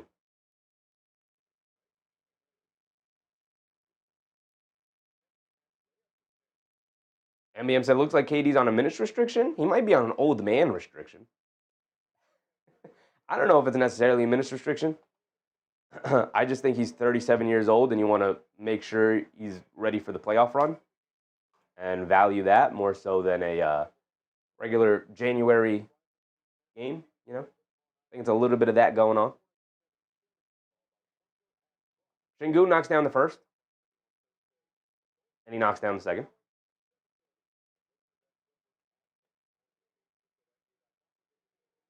4:30 to go.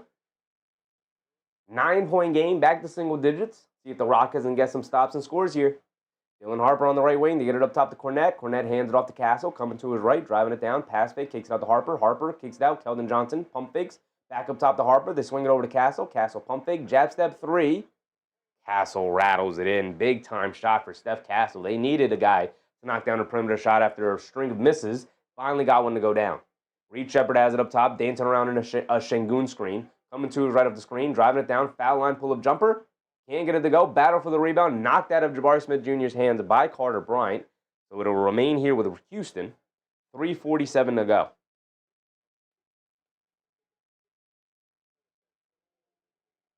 (88-76), 12-point lead for the Spurs. Cross-court pass, Eason catches, pump fake, jab step, coming to his left, leans in, fall away midi, off the back rim, can't get it to go. Castle skies for the rebound, and Steph Castle will bring it down the other way.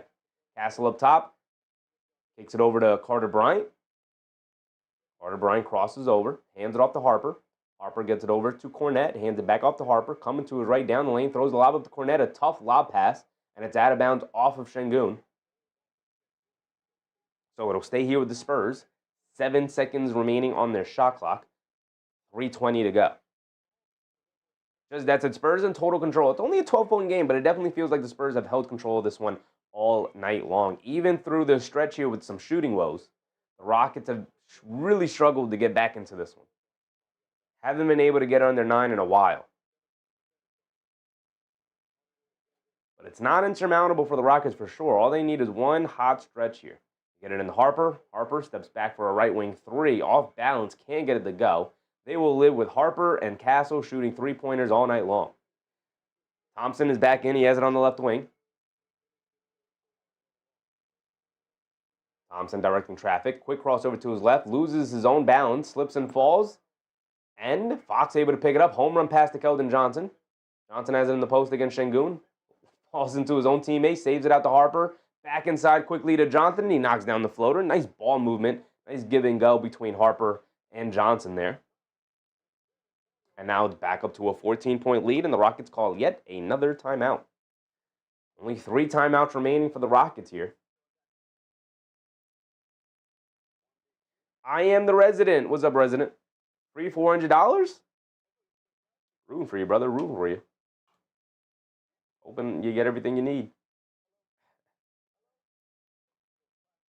What's the halftime score here? The Jazz up by 1, 59-58, playing the Timberwolves extremely well here.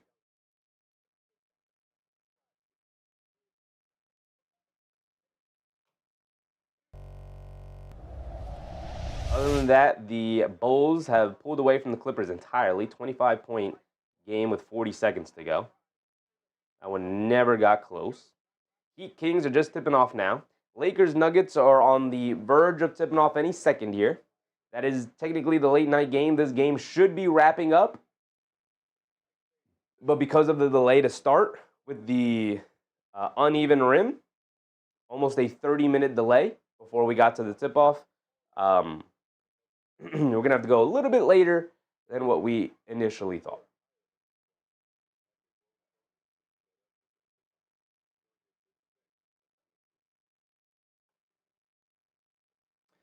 Who's available for the Nuggets?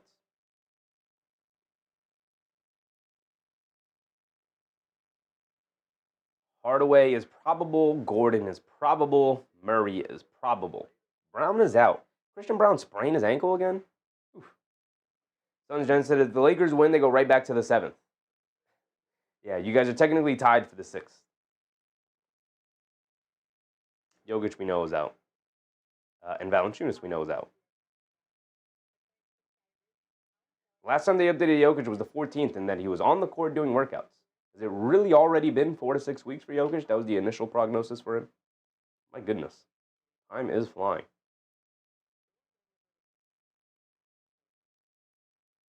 This is a pretty crazy score. I know it's down the stretch still, but that's a pretty crazy score. Like I said, the Clippers are about to fall down again. Unfortunately, the Thunder, with Kawhi Leonard now missing more games again, the Clippers are going to fall down back to below mediocrity. They were approaching mediocrity, approaching 500 here. They're 19-23. After tonight, they'll be 19-24, and I don't know if it's going to get any better with no Kawhi available. But that has been the Clippers' life since signing Kawhi. So they've dug their own grave. Now they got to lie in it. Is RJ back yet? What's going on with RJ? The Raptors just tipped off, and still no RJ, out with the ankle sprain still. That sucks.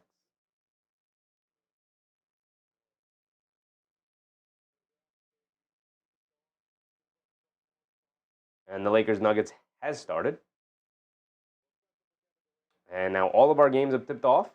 We still have a couple more minutes here in the third, and then we have a full fourth quarter to get through. Here with our Spurs Rockets coverage. Shepherd has it up top. We're back into it. Under 3 to go. Approaching 2:30. Dorian Finney-Smith gets it up top to Shepherd. He's being chased by Harper across a screen to get it out to Finney-Smith. Attacking to his right in the corner. Thompson, they're going to dare him to shoot. And he throws up an air ball. And it's out of bounds off of Capella. Capella upset. Asking for a challenge, but they don't have a challenge. Come on, brother. You don't have challenges available.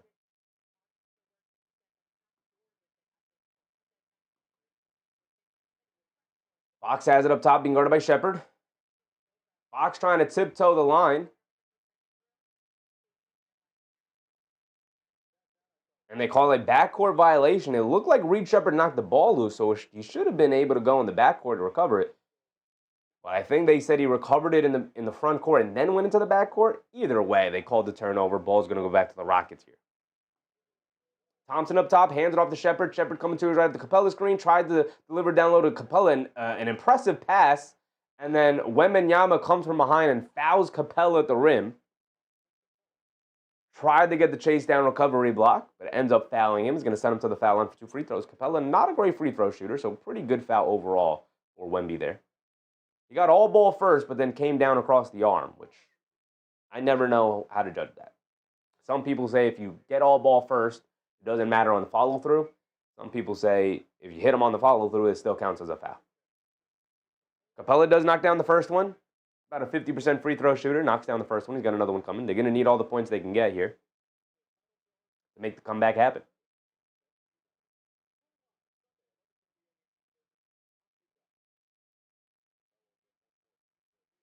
90-77 with 2 minutes to go here in the third. And Capella, a perfect second free throw, goes 2 for 2. 90-78, 2 minutes to go. Harper bringing it down, being guarded by Shepherd. Harper dancing with it, coming to his right at the Carter Bryant screen. Bounce past to Carter Bryant, rolling down the rim. Goes up and gets the finish through the chest of Capella. Impressive finish for Carter Bryant there. Nice and patient. Got it up on the backboard so he couldn't block it. Nice finish. Shepherd over to Capella. Attacking Wemby off the bounce.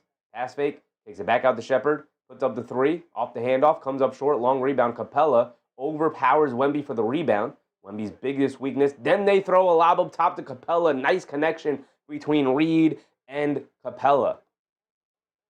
And a timeout for Mitch Johnson and the Spurs. 12-point game. Houston starting to build momentum here. The issue is they're starting to build momentum, but every time you look up, they're still trailing by double figures. Good timeout for Mitch Johnson here. Good timeout. Houston only has 2 timeouts remaining. They're going into the fourth here.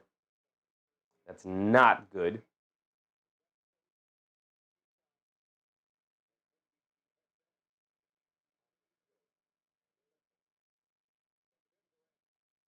Clifford, Rockets win.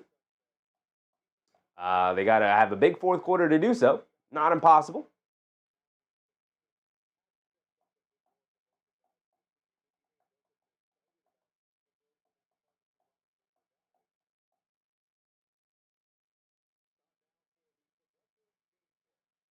Wemby with only 12, 5, and 2 tonight. Fox with only 12. Thompson with 14. It's always impressive when the stars aren't the ones scoring a lot, but your team is still playing extremely well. 13 for Castle, 12 for Fox, 12 for Wemby, 27 for Champagnie, 6 for Barnes. So just egalitarian scoring all around. 8 for Johnson, 4 for Carter Bryant in 9 minutes, not bad. 6 for Cornette, 4 for Harper. Everybody has scored who has played. Same thing for the Rockets except for Finney-Smith.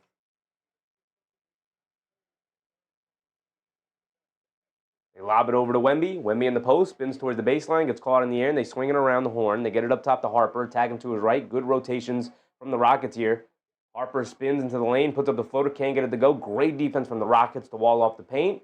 Forced a tough floater for Harper there, and they snag the rebound. Thompson up top, they swing it out to Shepherd. Shepherd hesitates, pulls it back. He's being guarded by Fox. Coming to his left off the Capella screen. Snaking it back to his right hand in the mid-range to kick it in the corner to Thompson. Catches it on the run in the paint. Fall-away jumper over Carter Bryant. Can't get it to go. Johnson with the rebound. Here comes Harper. Hit ahead to Fox. Fox on the left wing. Pull-up three. Not a great shot. Way off on that one. Thompson with the rebound. Not sure why he took it. I guess the 2 for 1. Home run pass to Shepherd. Reverse layup. Got it to go over Harper. Terrible shot for De'Aaron Fox. Now the Rockets just went 2 for 1. Terrible possession for De'Aaron Fox. You're supposed to be the veteran point guard, brother. Terrible idea to go for that shot. Harper has it on the right wing attacking. They kick it out to Wemby. Wemby right corner 3. Can't get it to go. Eason with the rebound. And now the Rockets will walk it down for the final shot of the quarter. Eason has it up top to get it over to Thompson. Thompson directing traffic, calling out a set. Thompson up top being guarded by Johnson. I never restarted the timer, but they get it out to Shepherd. Extra pass. Dorian Finney-Smith, wide open 3. Rattled in and out, halfway down. He can't get it to go. Wemby did heave it a full length of the court as he caught it along the baseline, his own baseline, and then heaved it the full court shot. Wasn't even close. And then he ended up holding his right shoulder. That's not what anybody wants to see, Wemby. But that'll be the end of the first quarter there. And I thought a pretty poor end to the quarter for the Spurs. But again, every time it feels like the Rockets are building momentum. Oh, they put together a couple of nice stops and scores there. You look up and they're still trailing by 10. The Spurs have done an excellent job of whether they're shooting well or not, or playing good defense or not, of keeping the Rockets an arm's distance away. They built up a double-figure lead, and they said, we'll keep it there all night long. The Rockets have done a good job of not allowing the Spurs to blow this one open, even though they've threatened to do so multiple times tonight, as they've gotten hot from the perimeter, especially from guys like Champagnie. But the Rockets, while I can give them credit for that, I can't give them credit for putting together a run to actually get fully back into this game, right? The 4 layers of a cut. Gobert on the fast break gets the easy layup and the foul. Okay, Rudy Gobert having a career year for sure at 33 years old. The Rockets. What was I saying? What was I talking about? I got distracted seeing Gobert dribble it down on the fast break there. MBM said Rockets don't have enough tonight. They haven't had enough for a while. It's funny, they just put the play-by-play of Wemby. 82-foot three-point heave he threw up there. 82-foot three-point shot. Court is 94 feet long, by the way. So 82 feet he heaved it. Almost full court.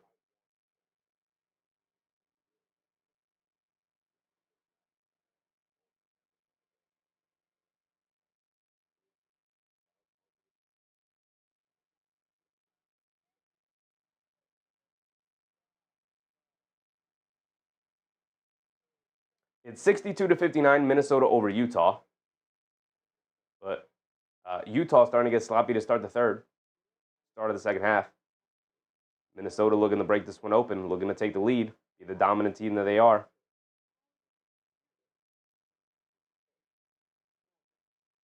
But the Rockets, right back to NBM's coming, the Rockets haven't had enough for a while. They have not been playing well as of late. We went over the Spurs scoring real quick and the way they've been able to distribute the ball tonight. They're 14 for 38 from 3 tonight, while the Rockets are only 6 for 19. Durant with 16, Jabari Smith Jr. with 10, Şengün with 18, Okogie with 5. He's only played 17 minutes. Thompson with 14. Dorian Finney-Smith has yet to score. The only guy in the game tonight between both teams who has played and has yet to score. He's played 10 minutes as well. He's 0 for 2 from 3. Tari Eason with 6, Capella with 4, and Shepard with 9. So pretty egalitarian scoring as well for the Rockets. They just haven't scored as much as the Spurs has so far.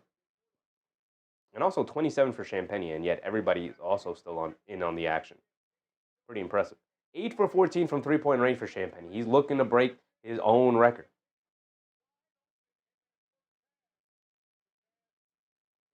MBM said they can compete, but not win. I mean, the gut instinct I and a ton of other people had was once Fred VanVleet went down with the injury, we were like, oh, we could probably remove Houston from like legit championship contenders. Like they could definitely compete, maybe even surprise a team or two.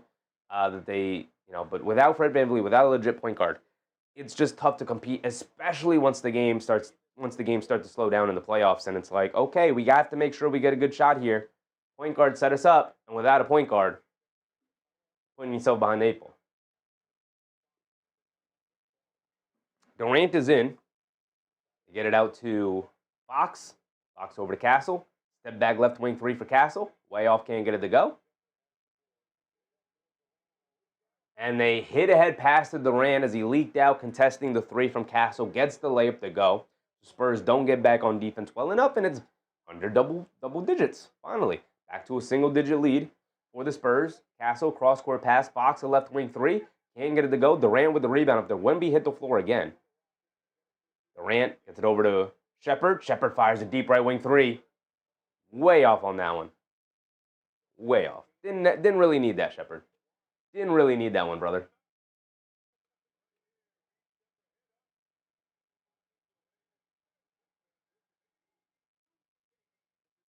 Fox, off the screen, walks into a pull-up 3. Can't get it to go. Battle for the rebound. Knocked loose. Out of bounds off of Keldon Johnson. Knocks it out of bounds off of Reed Shepard. Great hustle from Johnson. 10:55 to go. Early here in the fourth, just starting. 92-84.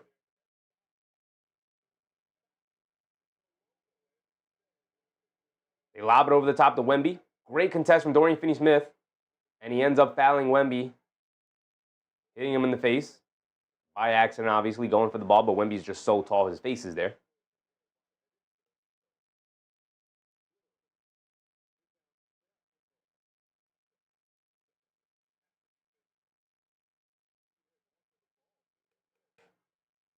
So it's a foul on Finney-Smith.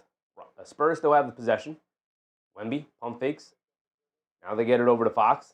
Try to get it back to Wemby. And no foul on Reed Sheppard as he pulled the chair out from Wembanyama, and Fox ends up throwing away as Wemby wasn't set for the catch. Great defensive play from Reed Sheppard against Wembanyama in the post. Who would have thought it? Thompson has it up top being guarded by Castle. Thompson at the three-point line. Castle standing at the foul line, just giving no respect to Thompson's jump shooting. Durant has it, shovels it down low to Thompson. They get it over to Capella. Capella has it along the baseline. Wemby standing there, so he kicks it back out to Durant. Durant attacking, stops inside the Capella, two-handed slam. Great resetting for Houston there. And another Spurs timeout. The lead is down to 6. There you go, Houston. Get yourselves back into this one. Kevin Durant making the comeback possible here. The Utah Jazz still making this one happen. 61-62.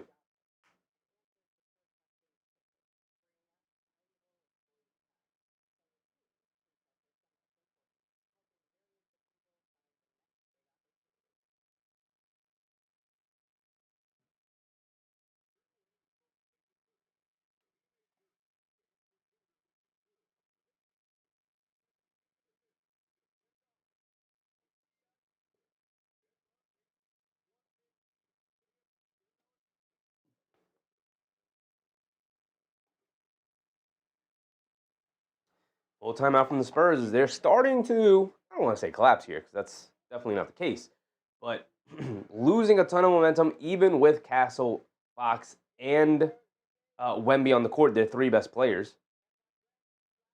But still losing the momentum with Durant out there, even Chenzo 3, can't get it to go. Randall with the putback. Even with the 3 best players for the Spurs, Şengün is out of the game right now. The charge is being led by Durant, a little bit of Reed Sheppard, a little bit of Clint Capella as well, a lot of bit of Clint Capella actually. We know Wemby can struggle with the physicality, and Dorian Finney-Smith garnering that assignment, just botting up with him. Like, if you're going to use your fouls, use your fouls. It is what it is. Really the only way to guard him.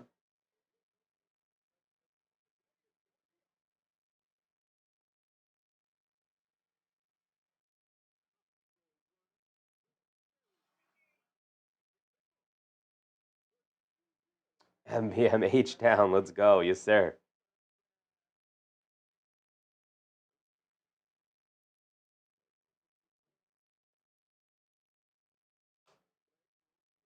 Did I just see anything Knicks news related? Is that what just came up?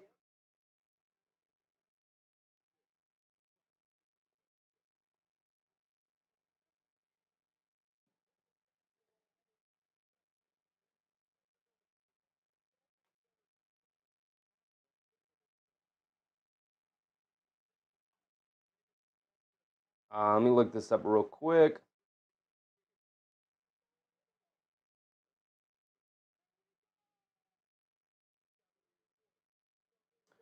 They're just talking about how bad the Knicks defense is.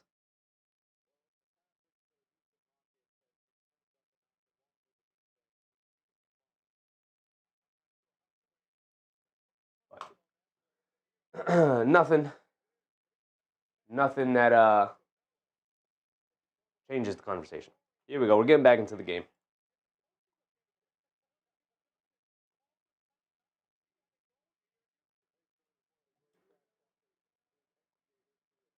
Here we go. The Spurs will bring it down after their timeout. Castle has it up top. They get it over to Barnes. Barnes back in, trying to get some veteran presence out there. They got Castle, Fox, Barnes, Keldon Johnson, who's going to put up the 3 here. Can't get it to go, and Wembanyama. Thompson rises and grabs the rebound. He's bringing it down the other way. Full head of steam, crosses over down the lane, kicks it out. Open 3 for Sheppard out of the corner. Got it to go. It's a 1-possession game, people. Here we go. 92-69, under 10 to go. Here comes Castle. He adds it up top, calling out a set. Being guarded by Durant. They get over to Barnes. The Rockets crowd now into it. Sheppard picks the pocket of Barnes. He's going to go the other way and gets chased down by Barnes, but nobody hustles back with Barnes. And Dorian Finney-Smith easily able to grab the loose ball and lay it up and in for his first points of the night, and it is a 1-point game. Disappointing hustle for the Spurs on that transition piece. Castle crosses over, shovels it out to Johnson. He's going to set his feet and fire from three. They're going to dare him to shoot. He obliges. He can't get it to go. Wemby knocks the rebound out, but Barnes can chase it down, and it goes out of bounds. Here come the Rockets, bringing the ball down with the opportunity to take the lead. Oda said the Knicks need to work hard tomorrow. For sure, brother. For sure.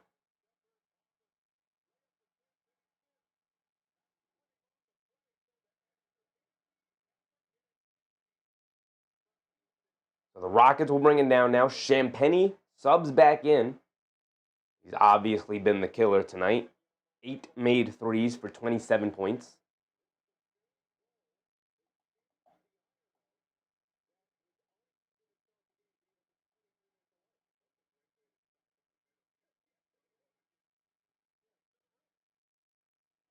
(92-91). Now here come the Rockets.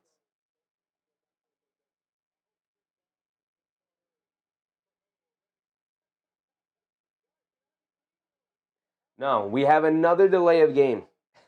Another delay of game. You want to take a guess as to why? Do you want to take a guess as to why we have another delay of game? The dang rim is crooked again. Houston. What are we doing, man?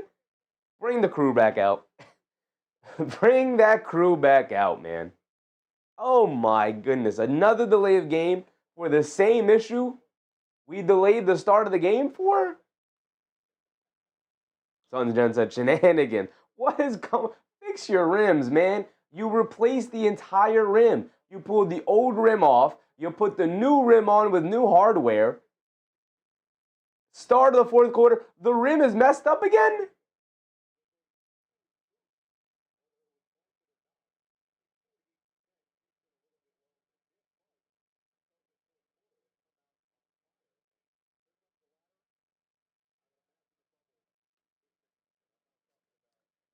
The flea said Temu rims. What are we doing, man?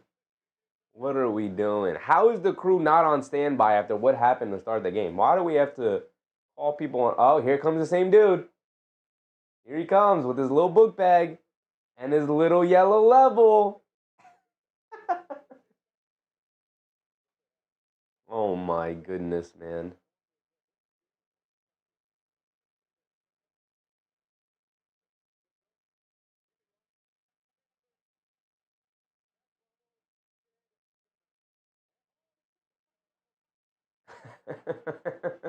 The guy put the level up on the rim.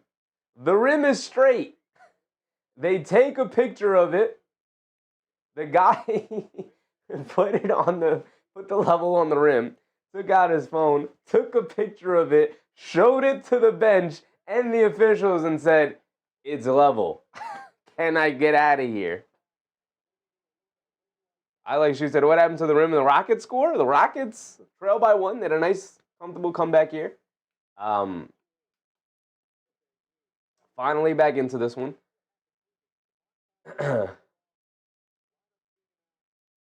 But, what happened to the rim? Someone dunked, and here we go. Rockets bringing it down. Houston has it up top. Shepard dancing with it. Johnson switches onto him. They get over to Capella, hands it off to Durant. Inside the Capella, rolling to the basket. Tried to get a poster dunk on Castle. Great defense from Castle to contest him at the rim. Went vertical and able to stop him from dunking the ball. They spray it out to Wemby. Wemby down the lane. Gets caught in the air. They kick out of the Barnes. Puts up the right corner three. Off the back rim. Can't get it to go. Castle, the offensive rebound. Puts it up. Can't get it to go. Keldon Johnson can't hold on to the rebound, but knocks it out of bounds. Off of Dorian Finney-Smith, at least. And the Spurs will retain possession. 3 timeouts remaining for the Spurs. 2 timeouts remaining for the Rockets.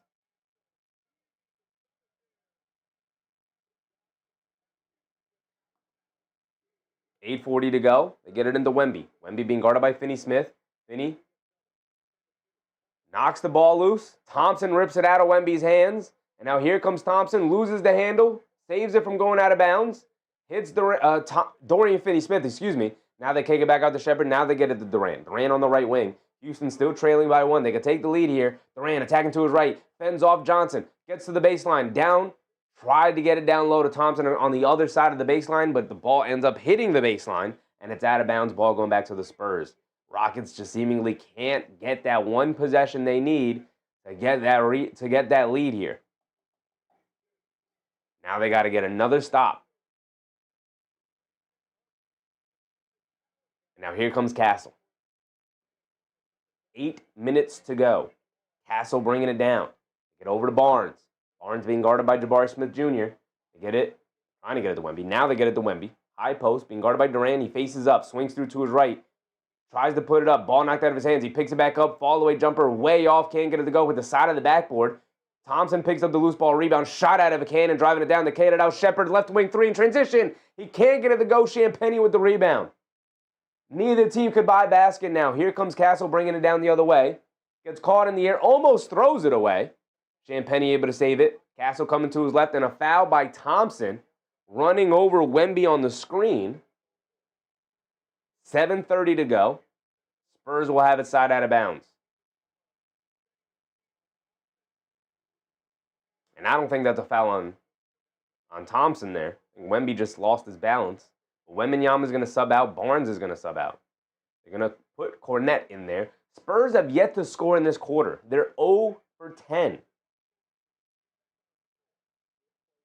Tough fourth quarter for the Spurs so far. They get it into Harper. Harper and Cornette back in. Harper up top, crosses over to his right, coming off the Cornette screen, down the lane to the basket, scoop play with the right hand. Got it to go for Luke Cornette. Jabari Smith Jr. and Sengun have also both subbed in here for the Rockets.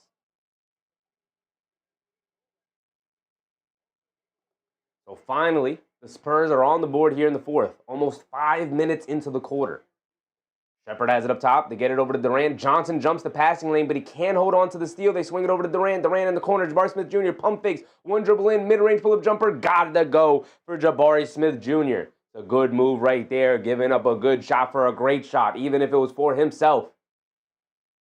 Dylan Harper tries the crossover on Shepherd. Gets knocked out of bounds. And they're going to call it off of Dylan Harper. Ball back to the Rockets. Under 7 to go. Now here come the Rockets. And Thompson has it up top. Keldon Johnson is face guarding Durant. Durant standing out by the half-court line. So now it's a 4-on-4. Thompson down the lane, loses the handle. Champagnie picks it up and then get it over to Castle. Castle bringing it down. Attacking to his left against Thompson to the rim. Gets blocked by Thompson. Two incredible athletes going at it there, meeting at the rim. Keldon Johnson jumps the passing lane and gets a two-handed fast break slam, providing the energy they've needed all night long.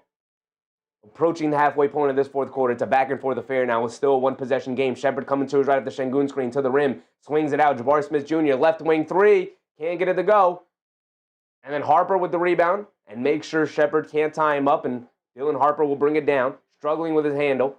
They get it over to Champagnie. Champagnie gets it over to Cornette. Now back to Champagnie. He has it up top to get it to Cornette. Cornette hands it off to Harper. Harper coming to his left, driving it down. Stops. Fall away, low jumper in the paint. Got it to go for Dylan Harper. Dylan Harper, Keldon Johnson had the breakaway slam, but Dylan Harper, the only guy to score in the half court in this fourth quarter for the San Antonio Spurs. Shepherd has it up top. They get it over to Durant. They get it over to Thompson. Inside the Sengun. They spray it out. Jabari Smith Jr. up top to Shepherd. A deep straightaway 3. Got it to go for Reed Shepherd. And we are almost tied. I thought we were tied. We are not. 98-96 now. Under 6 to go. Approaching the 5-minute mark now. Steph Castle has it up top. Attacking to his right. Throws a lob up top to Cornette. A bad lob pass, but the ball finds its way out to Harper at least. Harper trying to save the possession. Under 10 on the shot clock. Attacking to his left. Gets it over to Champagnie, left corner 3. Good closeout from Sengun. And it looks like he got a piece of it, knocked out of bounds. And now it's going to be off of Keldon Johnson as he tried to save the ball from going out of bounds. The ball is going to go back to the Rockets here. And they could either tie or to take the lead, trailing by 2.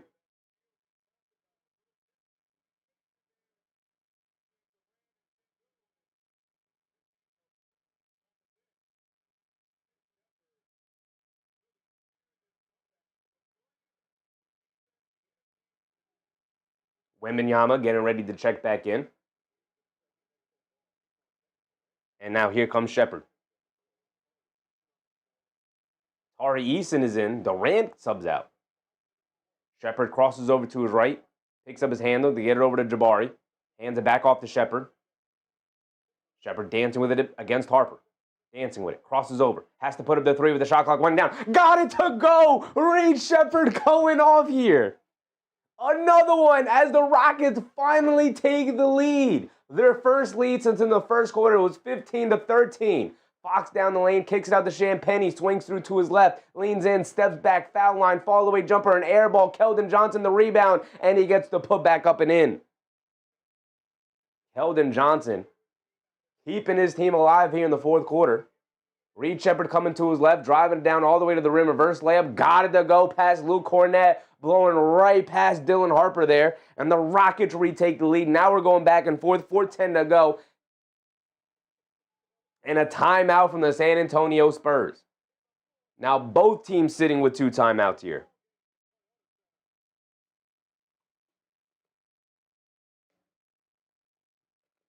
Reed Shepherd leading the comeback charge here. Minnesota starting to pull away, by the way.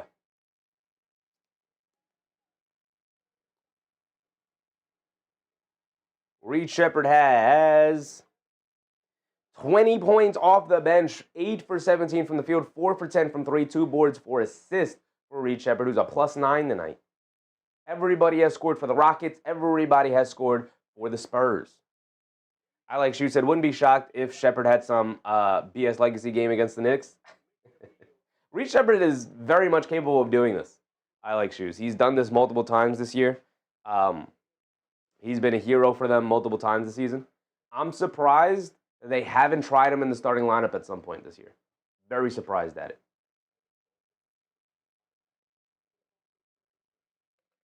Provides the shooting.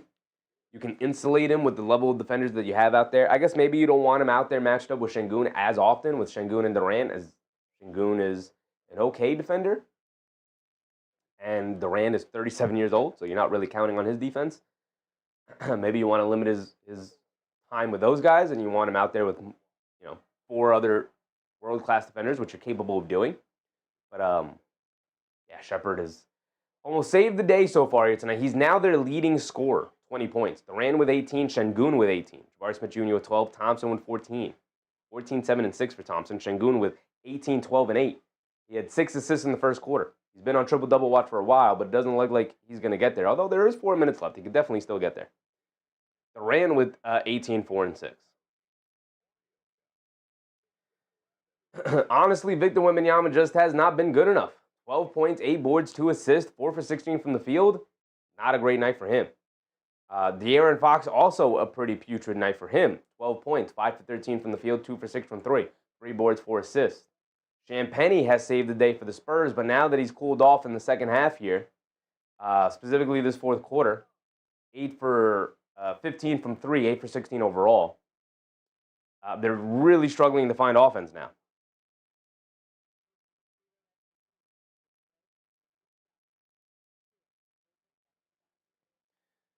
So we should be coming back from the timeout any minute now, but going around the league, Minnesota looks like they're going to start pulling away. They're up by 9. Keontae George with 32 points, though, going into the fourth. He's hooping. Lakers Nuggets locked in a tight one. MBM said, hope in Houston. He also said Wemby not impacting the game. I think he's impacting the game. I just think that Houston's playing him extremely well, and Wemby's not playing well himself. We know the way to play Wembanyama is to just throw a physical defender on him and just say muck the game up, knock him off balance. If you pick up a couple of cheap fouls, you pick up a couple of cheap fouls. But it's really worked wonders. He has not been able to get on track all night long. Fox, foul line, inside the Cornet, easy layup. Beautiful feed from Fox inside the Cornet, working off that pick and roll there. Spurs retake the lead. Shepherd bringing it down against Fox. They get over to Şengün. Şengün up top. Durant is back in. Şengün coming to his right. He's being guarded by Cornet. They go into the double big lineup. Wemby is on Durant. Pocket pass to Şengün down the lane. Euro steps, flips it up. Can't get it to go. No foul call. Knocked out of bounds. And it's going to stay here with the Rockets. 3:30 to go. Time winding down. The Spurs are out there with Champagnie, Wemby, Fox, Castle, and Kornet. Although Dylan Harper is going to come in for Castle here. No, Castle just came in for Dylan Harper. Harper is going to sub out. There we go. The Rockets are out there with Eason, Durant, Şengün, Shepherd, and I believe Jabari. And Jabari Smith Jr. You get it into Durant, being guarded by Wemby. Kicks it in the corner. Jabari Smith Jr. right corner three. Rattles it in. Big time shot for Jabari Smith Jr. as now he puts his Houston Rockets up by 2. 104 to 102 with 3:20 to go. Fox has it up top, dancing with it, crossing over to his right, coming off the Kornet screen. Sprays it out to Champagnie. Champagnie gets it over to Kornet, almost lost the ball. And then a foul on Jabari Smith Jr. He accidentally smacks Kornet in the face there, going for the loose ball. MBM said Capella impacted the game. He did indeed impact the game. Really solid performance from Capella tonight. If I were a team, I'm calling up Houston. I'm saying, what can I give you for Clint Capella? Because with Steven Adams and Alperen Şengün and all the bigs that they have, Clint Capella oftentimes finds himself only playing a handful of minutes. Fall away jumper from De'Aaron Fox. Got it to go. Ties it up at 104. Here we go. Now it's all about your closers. Fox and Wemby versus Durant and Shepherd, I guess. Şengün. Thompson has it up top, being guarded by Wemby. Get it over to Şengün. Şengün being guarded by Kornet. Going to put him in the post. Backing him down. Backing him down. Backing him down. And they call a foul on Kornet. 2:35 to go. Shot clock reset to 14. Jay Hammer, what's up, Jay Hammer?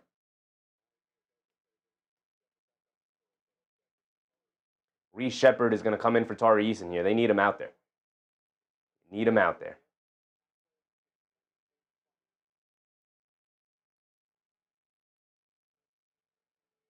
They get it into Shepherd, being chased by Fox. Get it over to Durant. Durant puts up the 3 over Wemby. Off the back rim, can't get it to go. Good box out and rebound from Kornet over Şengün there.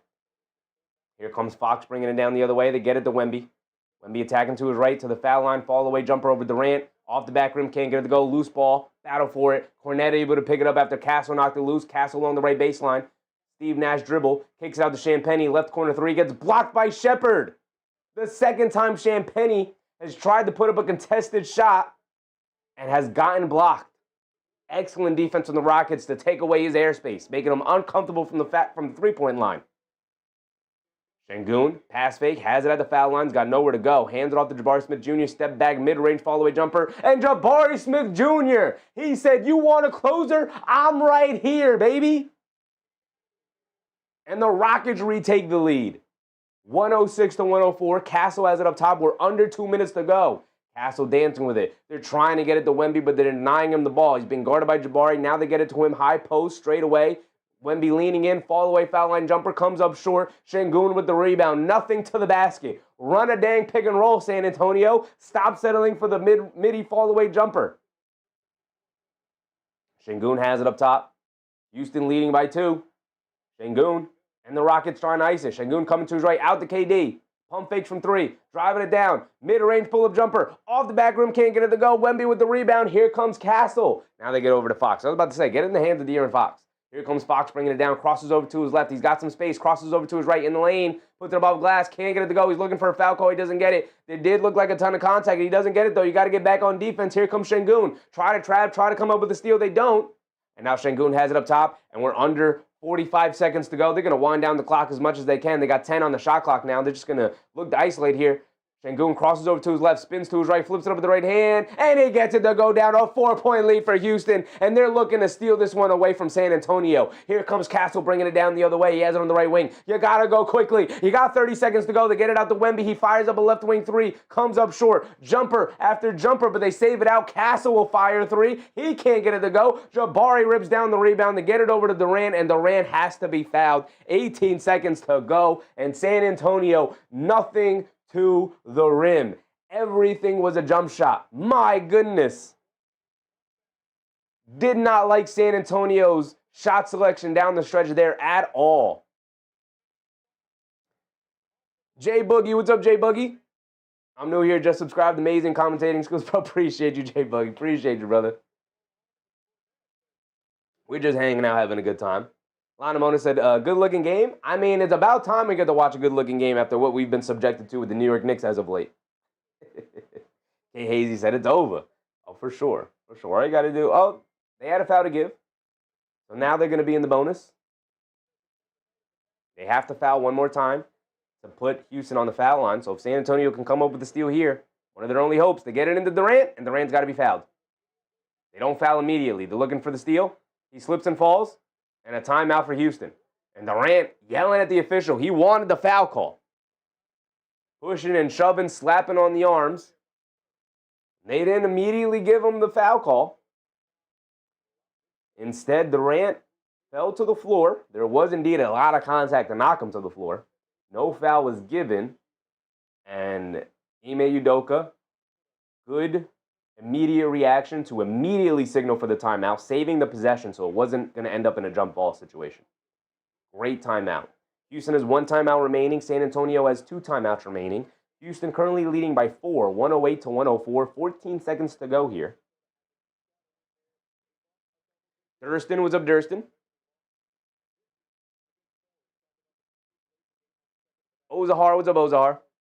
Spurs, all that work for nothing. That's why when you hold a 10-point lead for majority of the game, you got to continue to work to push the lead as far as you can. Give yourself as big of a cushion as possible.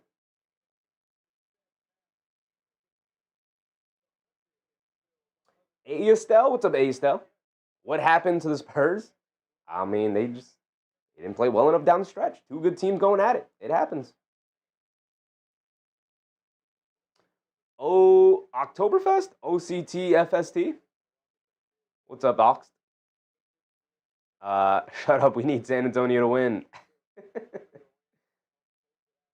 The Flea said that's crazy. Collapse? I mean, they had a 12-point lead. I don't know. Giving up a 12-point lead is a collapse. They get it into Shepherd, hit ahead to Thompson, and they do end up fouling Shepherd. But Shepherd's a knockdown free throw shooter, and they're already leading by 4. So this one is all but over. Thurston said, thank you for the stream today. Thinking of yesterday. We will be live tomorrow for the full Knicks rant. We will be live tomorrow for the full Knicks rant. And boy, oh boy, do I have a lot to say. Held off as much as I could. Shepherd does miss the first free throw. He's got another one coming. Held off a lot today because today is about the Spurs and the Rockets. Tomorrow we get into it. October said, don't get me started on the Knicks. Brother, tomorrow we are covering Knicks versus Nets. So it is going down tomorrow. The rant is locked and loaded. Shepherd knocks down the second one. Timeout for the Spurs. They trail by 5, 12.5 seconds to go. Almost an eternity in basketball. Although highly unlikely they pull off the miracle here with the way they've shot in this fourth quarter. They have 12 points in this fourth quarter. They've scored 12 total points. Again, was not a fan of their shot selection whatsoever. Settled for jumper after jumper after jumper. In particular, Victor Wembanyama, who I thought played absolutely horrendously down the stretch here. Caught it in the mid-post. Wanted nothing to do with Houston's physicality. Caught it in the high post, faced up, and continued to settle for jump shot after jump shot after jump shot. Terrible fourth quarter for the Spurs. Terrible fourth quarter for Victor Wembanyama.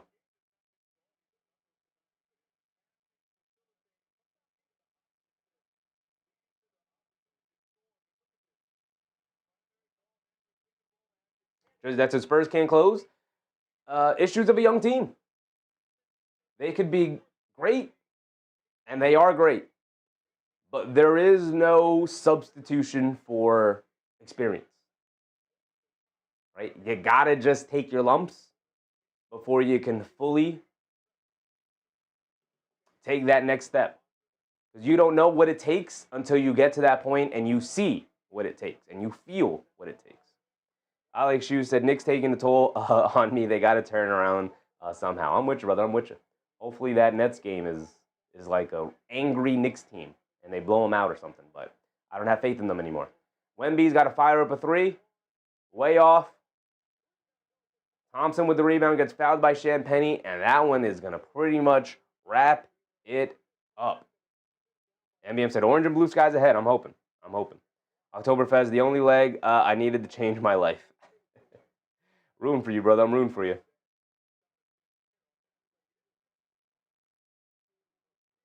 Ozar said Spurs can't beat OKC. I mean, in a playoff series, I think it'd be really tough for the Spurs to beat them. The Spurs do match up extremely well with them. So Thompson at the foul line for 2. Knocks down the first one. We are going to quickly go around the league here. 102-95. Timberwolves over the Jazz. It's a 7-point game. Can the Jazz pull off yet another upset here? He said, terrible game for Vic. Terrible game for Victor Wembanyama. Absolutely. Especially down the stretch there in that fourth quarter. I thought he was horrendous. I hated his shot selection, man. You are 7'5". Get something a little bit closer to the basket, man. Just a little bit. Just a little bit. He wanted nothing to do with the physicality that Houston started to play against him with. And that's going to wrap it up 111-106. 5-point game, though, here. Now 2-point game. With just 9 minutes to go in that fourth quarter. The Lakers-Nuggets, halfway through their second quarter, that's a 7-point game. It's a close game. No Jokic, obviously. No Valanciunas. No Christian Brown still. Went out with an ankle sprain. 25-point lead now for the Raptors over the Warriors. I would assume Steph's not even playing either, but either way, we know what happened with Jimmy Butler. I'm sure the Warriors are feeling it, and it can be great for their mental. To be expected getting smoked by the Raptors, which is not good for the Knicks. Heat up by 9 against the Kings, and then we obviously know the results of the other games here tonight. Suns beat the 76ers. Love it. Bulls beat the Clippers. Clippers lost by 28 here to the Bulls. And without Kawhi Leonard, expect the Clippers to fall right back down to the dregs of the NBA. But with that being said, we're going to wrap up our night right there with the multiple delays that we had with crooked rims down there in Houston. Our night ends here on the East Coast. For me, it is now 11 p.m. Thank you guys for hanging out with me. The final score was 111 to 106. There we go. 111 to 106 is the final score. Shout out to all of the channel members. Whether you were gifted a membership or you decided to become a member by yourself, it is a simple support tier. It is very, very cheap just because if you would like to support, I'd appreciate it. You don't have to, though. Thank you guys for hanging out with me tonight yet again. Sons Jen said better days ahead, brother. I hope so. It can't get much worse than this, Sons Jen. It can't get much worse than this feeling. So hopefully they take out some frustrations tomorrow on the lowly Brooklyn Nets. But with the way they're playing, again, don't have a ton of faith. Don't have a ton of faith in them. So hopefully they can give me something to give me hope again. All I want is some hope. But that's going to wrap up our night. Thank you guys for hanging out with me. Fun game. At least, we have the ability to cover other basketball teams, and so we don't have to be reliant on our New York Knicks to give us some entertainment. Thankfully, I love basketball just as much as I love my New York Knicks. So, I'm going to say we play tomorrow. We do play tomorrow. We play the lowly Brooklyn Nets, but the way the Knicks are playing, I can't even say that anymore. The lowly Knicks are playing the lowly Brooklyn Nets. I like Shoes said, can't lose to MPJ and friends. Absolutely, brother, absolutely. So we will be back tomorrow. It is a 7:30 start time, I assume. Tomorrow's Wednesday, so it should be normal start time. It is 7:30 start time, so we will be live at 7 o'clock. If you are interested, tune in, because the entirety of the postgame will be dedicated to my Knicks rant. I do have a lot to say. We do have a lot to cover.